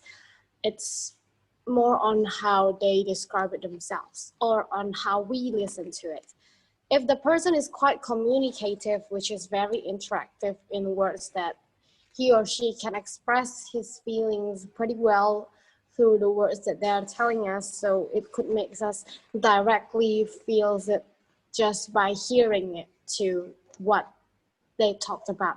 But if the person is quite, not really good at the communication itself, but he or she taught us about this experience, we have to really listen to it and think of it as if what happened if the same things, the same case happened to ourselves. And that is how the level of empathy of ourselves could increase. It's based on their ways of telling and based on our ways of listening to their experience. Thank you, Pete and Oval. Thank you, Felpris, for the answer. Thank you, Felpris.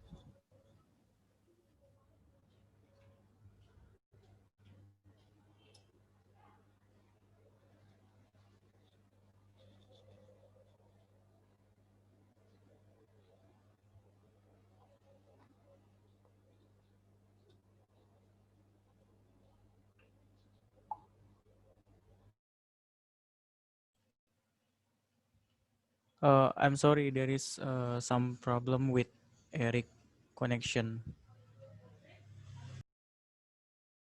May I answer the second question? Okay, sure, Jordan. Just answer. Sorry, Davi. Okay, Davi. Okay, go ahead.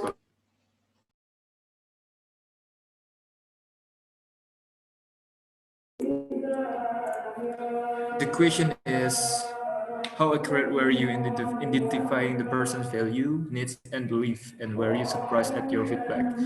So I think it's to getting someone is takes time by it can do by doing activities together in everyday life it can help us to understand other people.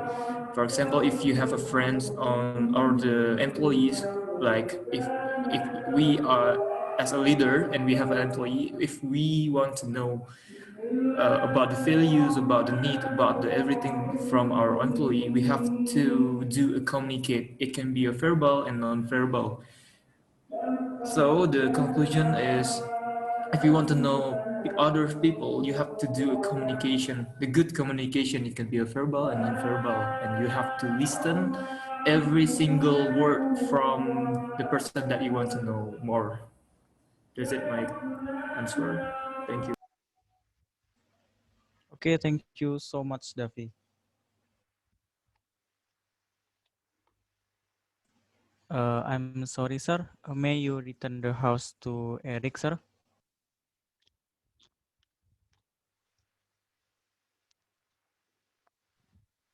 Novel. Let me answer number 3. Okay, Stephen, just go ahead. So I think that, of course, that we will feel comfortable when we feel like a failure. There are problem and failure in our life, and there are other people who want to hear and support us. Of course, that is become very meaningful when we are in this situation like that. That's my opinion. Thank you, Noval.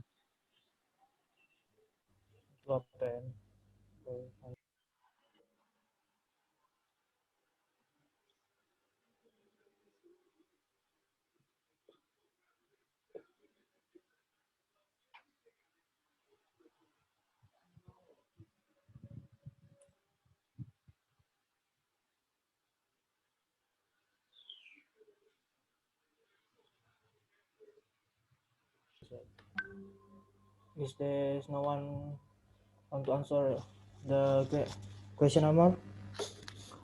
No one. Maybe anyone to answer the question? I would like to add some to the number 3. Can I? Yes, Ketiga. Okay, so I will define the setback as the failures or the process of gaining something that is frustrating. So at first, of course, I will tell them like the failures that I face, like the struggles and stuff like that to the person that I trust. And of course, it will feel comfortable and it will be such a relief feeling, of course. And I really like hope that by telling people the struggles, I could get like a feedback or motivation so I could feel more alive again. That's all. Thank you. Okay, thank you, Fanny. So I will continue. So this next is about the study case. So you can directly read in the PowerPoint, but I think this is not really clear. Maybe you can open the Word file in the organizational behavior group WhatsApp. May I read it for you? Because I have book. What is so? In You order, want to read all of them?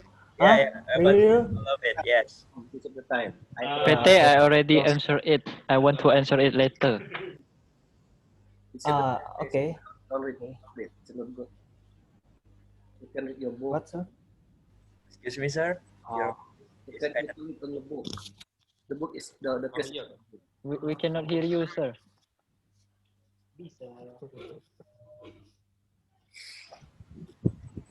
Save the time.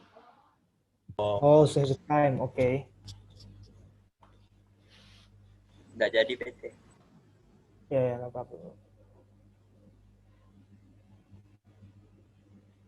So I think I will directly go to the question. Hey, I think Meho already answered your question on the chat box. You Yes. go check out better to check the. I think Stephen want to try to answer the study case. I would like to answer number 1 and number 3. Number 2, I quite don't understand. Yeah. May I? Okay, super. Yes, yes. So first, I would like to answer number 1. So the question is, what kind of communication would you say these apps would be? So in my opinion, good communication, to use this application, is two-way communication. So which means that it is not only the head of the human resources sector who can provide anything or important event, but also employees can also provide comment or maybe new ideas that can be conveyed to the supervisor. And for the answer number 3, so the question is, do you have any concern with the employees using their own cell phone or tablet to run the company apps? Why or why not? So first, in my opinion, it is best if you don't use your personal phone or tablet to run corporate apps. Sometimes there are data that may be be processed by the company's cell phone or tablet. And because we are an employee, of course, of a company, we should use the company's cell phone or tablet. This will be more effective and efficient than using a personal cell phone. But on the other hand, using a personal cell phone can be more flexible, considering that there may be companies that need a quick response from the customer. For example, like online shopping, if a customer orders at midnight time, which means that office hours are closed, of course that if we using the company cell phone, we cannot reply to inquiries from customer. But it will be nice if there is a share when using personal and corporate cell phone. That's my opinion. Thank you, PT. Okay, thank you, Stephen. So anyone want to answer again? Hello, may I try to answer number 1? Yes, Felice. Okay, so the question is, what kind of communication would you say this application would be? So in my opinion, this application would be a technologically enabled mode of mass communication that is easy to use and very effective in ensuring employee communication on important matters. I think that's all my answer. Thank you. Okay, thank you, Felice. Hi, Felice. So I'd like to answer number 2. What problems do you see with using an app for upward communication, for using an app for formal organization communication? So previously on the study case says that the company develops an applications for communication, and it's valued to be very effective because 80% above of them has been using and downloading this application. However, it will cause a bit of a technical problems if we use it on the upward communication, because first, upward communications means that it's our way to communicate with our boss, our supervisor, or our manager. And if we, massive numbers of employees chat to the applications in order to contact our boss, contact our manager, or contact our supervisor, it's kind of hard. And other than that, for using an app for formal organization communication would decrease the formalities of the formal organization communication itself. So it's better for us to approach our boss, approach our manager, or approach our supervisor. For example, if we want to ask for permission because we're sick, we cannot come to the work, or we want to ask for cuti, stuff like that, it's better for us to contact them directly rather than using an application communications method. But if in the situation like this right now, in the telecom, where everyone is using teleworking, I guess it's very suitable to use an app to communicate, to conduct the upward communication and the formal organization communication. Thank you, Pete. Thank you, Noval. Okay, thank you for your answer, Fabrice. Thank you, Phil, please.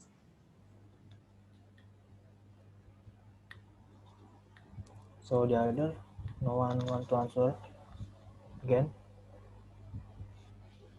If now, we'll continue to the next slide. Yeah, no one. Finish. So we will open the question for you want to ask. We Hello, ask. I want to ask. Who's that? Celine. Hello, hello, Celine, hello. yeah. Your best friend, PT. Can I ask your group? Yes, Celine. Okay, my question is that based on the communication process, which one do you think the most important for the organization? Thank you. Okay, thank you. I want to ask. Hello. Hello, Bella. So my question is, if we talk about the communication, we know if there is misunderstanding. It related to my chapter actually, because one of the causes of the conflict is misunderstanding, right? So it depends on the communication, but we know that is the communication when we try, we think that we already have good communication, but people that receive our thing or what we said, I think receive what we said, maybe they have a different perception. You understand what I mean? So Yes. how to manage people that have different perception? Thank you. Bella, is this about the misunderstanding between people? I mean, when someone Yes, talks to misunderstanding another. because people have a different perception. Oh, okay, thank you.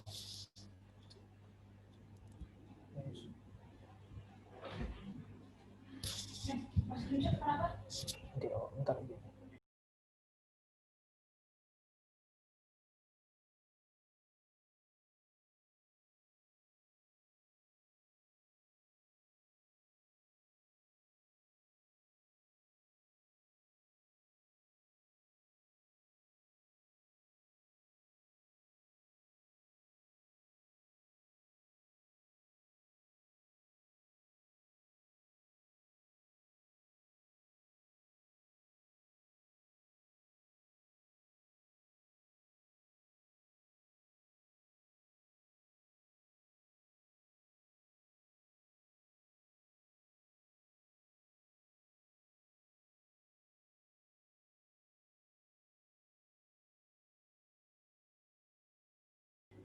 So no one want to ask again?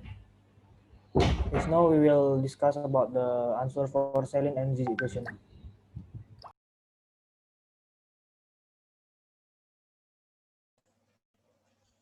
If there is no more question, let we discuss the question first.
Okay, I would like to answer Celine's question.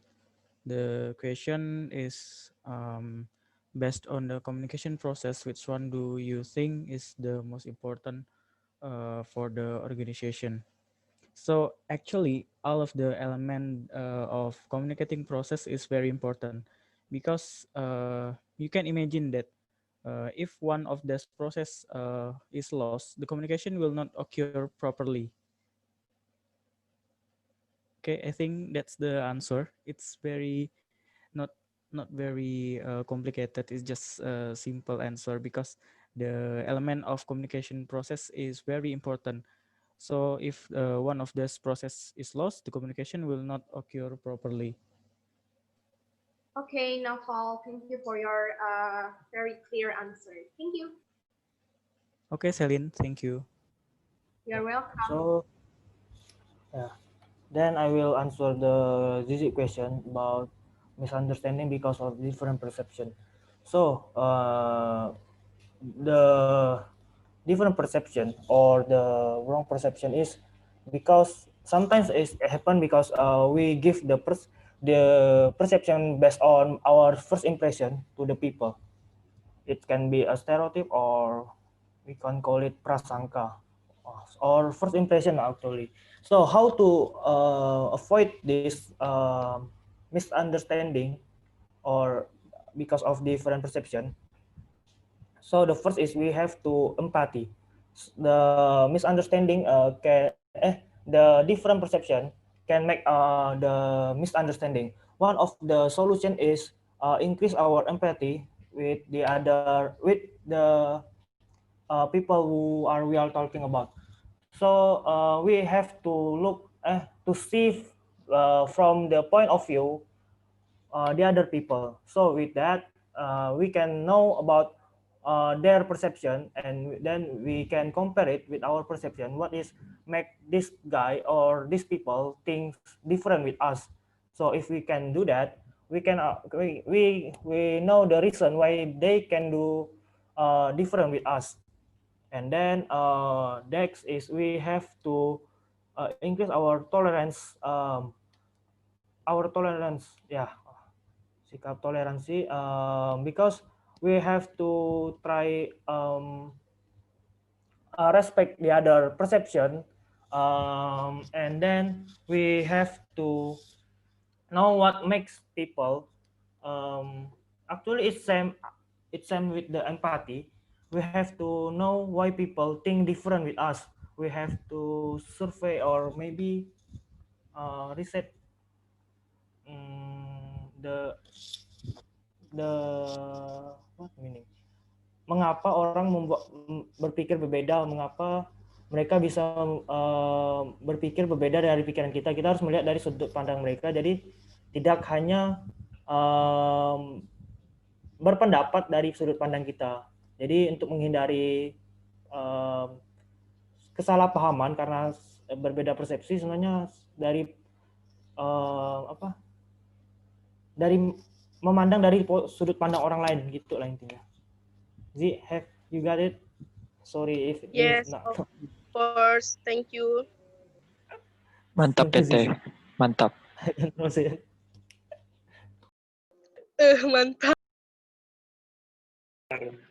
Mantap. So there is no one want to ask anymore? If no, I will close the presentation. 1, 2, 3. So that's all from our group. Thank you, guys. Thank you, guys. Thank you too. You're welcome. Okay. So because of the weather is very bad today. Yeah, it rains. Yeah, I think we can close, and before we close this lecture, I think you must tell the benefit or what you get from this two group presentation. Yeah, because of the weather, it's rain very hard. So I think the voice must go through it, and the network is so bad because of the rain. Okay, from Felicia, please. Okay, sir. First of all, thank you very much, Sir Adi, for today. And thank you for my friends who have presented their materials today, Bella, Pelagia, Meihua, Eric Parulian, and Naufal. The lesson I got today, and it's beneficial for me, is about managing conflict and negotiation and organizational communication. Thank you, stay healthy, and have a nice day, everyone. Okay, Mewa, please. Yes, sir. Thank you for all you guys. Stay healthy. That's all. Okay, you must tell the benefit what you have got from studying these two chapters. Okay, Ridho, please, Ridho. So thank you for the presenter. The presentation is very well. What I get from the presentation about conflict, I know more about the meaning from conflict and the point itself from conflict. Thank you. Okay, please. Penny Christine. Well, first of all, I would like to say thank you to Sir and the presenters for today's class. And what I get is that conflict is a clash between individuals that arise out because of differences, and communication is also important for the work of the organization. Thank you. Okay, Stefan. Okay, so first of all, I would like to say thank you for everyone and also for the presenter. So what I got from the materials today is communication is really important because it can also menghindari konflik, so that it is important for us to learn about communication. Okay, thank you everyone, and stay safe. Mayang.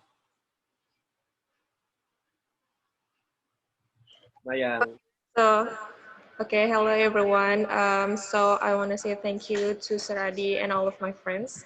And what I get today is about the managing conflict and negotiation skills, and then behavioral communication. So as we know that one thing that I want to highlight is what do you do about the conflict. So I want to try to hide the unproductive, face the conflict head on, and respond in a manner that is polite and forceful, and many more. So thank you. Felicia Priscilla. First of all, I would like to say thank you to Sir Adi for hosting this class today. And I would like to congratulate the presenters, Meihua, Bella, Pelagia, Adik Pete and Novel for your wonderful presentation today. And the benefits from your presentation I've got today is that every day we're facing conflicts, so we have to deal with it and learn how to manage it. And other than that, communication is very important inside and outside the organization. So they are both related because with good communications, we can avoid conflicts. Thank you and see you soon, guys. Radina. Assalamualaikum warahmatullahi wabarakatuh. Good afternoon, Sir Adi and friends. Thank you for today. And the benefit that I got from today material is managing conflict. Too actually it's important for a company and organization because it is one of the way to increase performance. See you next week, everyone. You funny. So good afternoon, Saadi and friends.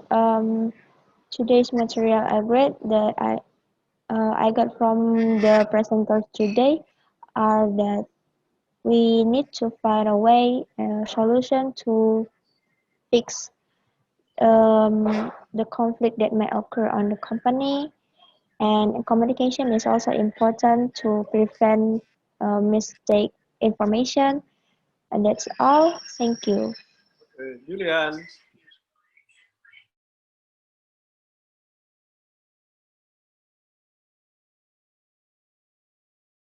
Julian.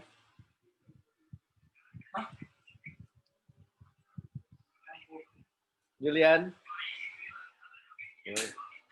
Dinda. I would like to say thank you to today's group presentation presenter for group Bella, and Mehwa, and then for group PT and Novel. What I learned today is that conflict and communication is very, very important because when we are working in teams, we can't be a conflict avoider because there are a lot of conflicts that we have to address in order for us to grow. And communication is very important so that we can solve the conflicts together as a team, personally and professionally. Thank you and see you next week. Kadafi. No? First of all, I would like to say thank you for Sir Adi to help this class. And for all of the presenter today, thank you very much. And the point that I get from this class, don't ever join the conflict if you don't have a good communication. You will die. Thank you very much. Good afternoon. Julian, please. Julian. Thank you, Sir Adi and friends, for today's meeting. And thank you for today's presenter. I'll see you on next meeting. Thank you. Dita Larasati.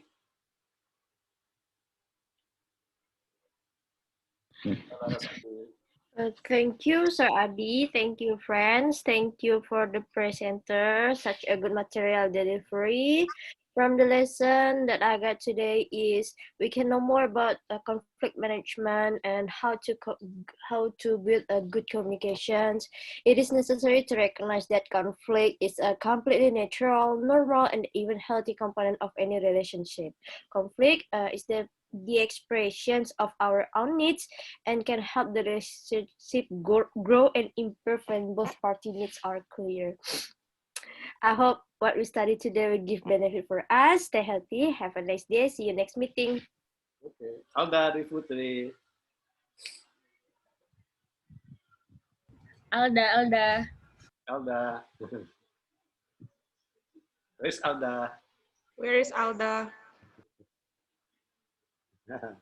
Alda is sleeping. Lekawati, please. Okay, thank you, Sir Adi, and thank you, guys. Many beneficial I got for today, and thank you. See you. Okay. Sekolah Novel. Okay, Assalamualaikum warahmatullahi wabarakatuh. Thank you for Sir Adi for today's meeting and also for the presenters, Bella and the other friends. The benefit that I get today is about the management conflict and also about my material. Thank you very much. Stay safe and stay healthy, everyone. Okay. Bi Francisca. Hello, Dwi Francisca. Where are you?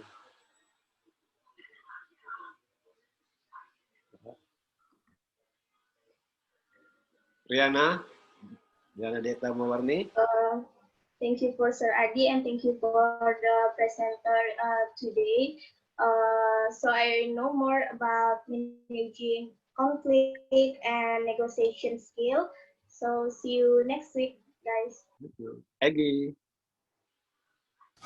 Thank you for the material today, and I got a lot of benefit from today. Thank you. Lisa. Lisa. Bella Safira. Bella. Yes, sir. So good afternoon, sir, Adi and friends. Thank you so much for this class. And what I got from this class is, of course, my material is about managing conflict and negotiation. So we know that we as a leader we must have the ability to manage the conflict, and also it's related to novel material, because the good communication can prevent the conflict occur in the organization. Thank you so much. See you next week. Jordan.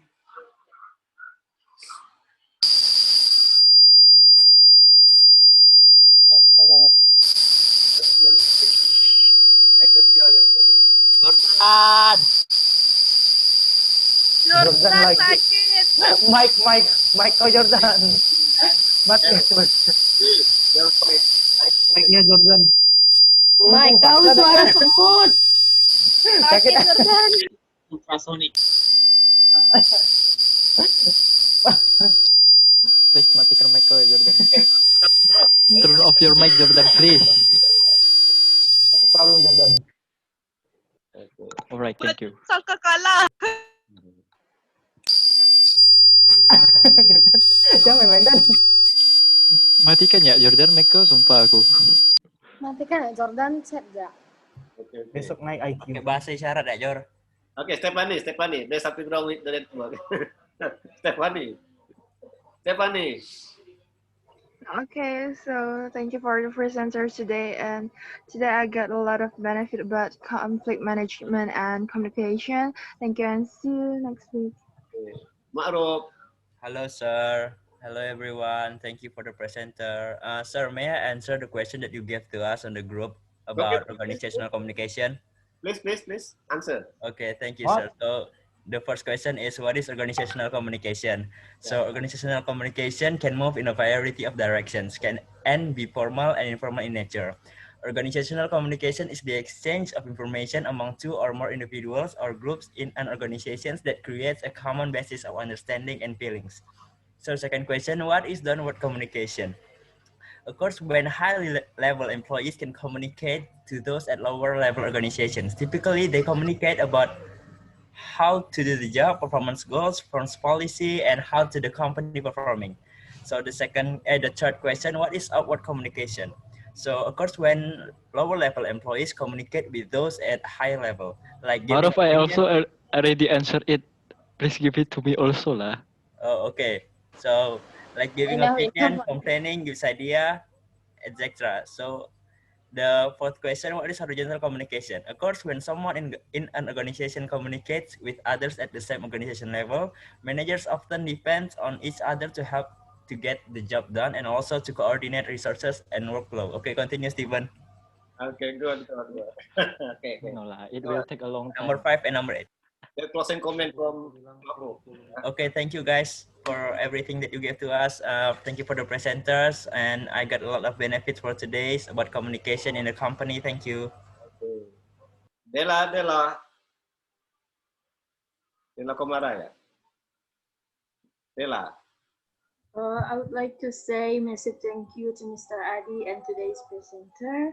From today's topic, it helps me understand more about managing conflict and negotiation, and also how to ensure the security in the workplace. Thank you. Okay, Robbie.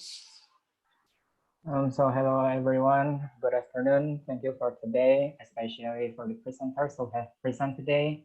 And now we have got know the definition of conflict and also the way to manage the conflict and also the communication. So thank you for today. Stay safe everyone. Ruby bukan udah jawab ya tadi? Erik Parulian. Udah. So good afternoon, Sir Adi and my friend. Thank you for the presenter today. I got so much benefit from the how to avoid the conflict and from the good communication. So see you next time. Bye bye. Okay. Amelia. Okay, thank you, Sir Adi and my friends that presented today. It's such a great presentation. I got a lot of benefit from the material, such as I really know well about managing. Okay. Yes, sir. Thank you. Okay, enough? Hello. Okay, Celine. Hello, everyone. Thank you for today's class, for Sir Adi and all of the presenter for today. The lesson that I got for today is that everyone in the workplace will face the conflicts, and if we are using the good communication, we can solve the conflicts and we can get the best solution. Thank you and stay safe, everyone. Okay, para Romika. I want to say thank you to Sir Adi and to all presenters today. The material was really beneficial for me. Thank you. Okay, please. Lagi ya. Thank you for Sir Adi and my friends for today's class, and from this chapter I get know more about communication and how to managing conflicts and negotiation. Thank you. Okay, I haven't given the question about communication yet. So I want question. What is communication for marketing? Who take marketing here? What is communication for marketing? Arup, sir. Yes, sir. Please. So communication in marketing is very important because we need to know about our target marketing and about our customer. So the communication is very crucial in our company. So as the marketing department, we need a downward communication, like how we communicate with the upper level of the employees, and also about upward communication and horizontal communication, diagonal communication. And so the type of communication that marketing needs is very much, because communication is very crucial in our company, sir. In our department, Who do you communicate in marketing? Who do you communicate? We communicate with each other to sharing about our ideas about making a product and how to find a target and... Yeah, that's right. With your customer, yeah? Yeah, with the customer. Yeah. Okay, then what is communication for finance? Who take finance? May I try, sir? Please, finance, please. Sir. Yeah. May I try, sir? Please, Stephen, yeah. Oh, Stephen. Oh, sir, Eric, sir. Eric TJ, sir. Eric Chandra, sir. Chandra, finance. Yes, sir. So I will also give my closing remark because I don't give my closing remark. Yeah, so what I can get from the communication in the finance? Yeah. It is about, if I'm not mistaken, that Erik Parulian has already explained about communication in finance. For example, we give the information about the structure of the company and then the operation of the company. It will make the people or investor really interest about our company. So they will try to invest by our communication, that giving an information for them. That is. Okay, good. Okay, the last. What is communication to human resource management department? Sir, can I answer? Hey, Celine, please. So, in my opinion, that communication is really important in HRM department, because as we know that we are connecting each other, because we are really connected with people that is need to be done. For example, like there is a problem in the company, we need to solve it together, and we need to have a good communication so that both of the party can not misunderstanding. Thank you. Okay.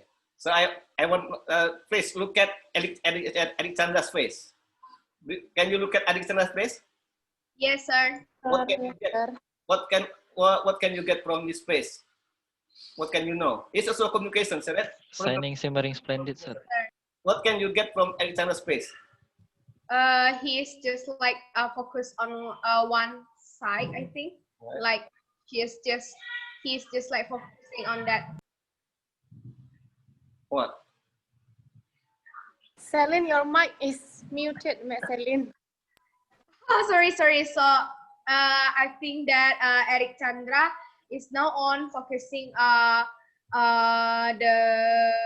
for example, like one of the layer laptop. So and then I think that Eric Chandra also try to understand about the situation. How can you know? How can you know him, Celine? How can you know? How can you know? I saw from his eyes and his gesture of face, I think. Okay, thank you. Okay, so the student who are not active, you must be active next time. Yeah, don't be passive. You must keep speaking, so right? To practice your English. Okay, sir. Okay, sir. Thank you, sir. Okay, sir. Maruf is very active today. You are the real MVP today. Yeah. Sir, you, Maruf. didn't complete yet. There is still number 5 and number 8. Oh yeah. Robbie want to continue it leh. Come on, Robbie. We want to work. I must Come on, Robbie. I know you already answered it. I want to answer the conflict part. Okay, you can answer the conflict part, Rob, but not all of it. Just I think 1 until 4. Yeah, it's okay, Robbie. Just answer it. I will continue it later. Let her know that you answer the question. Number one.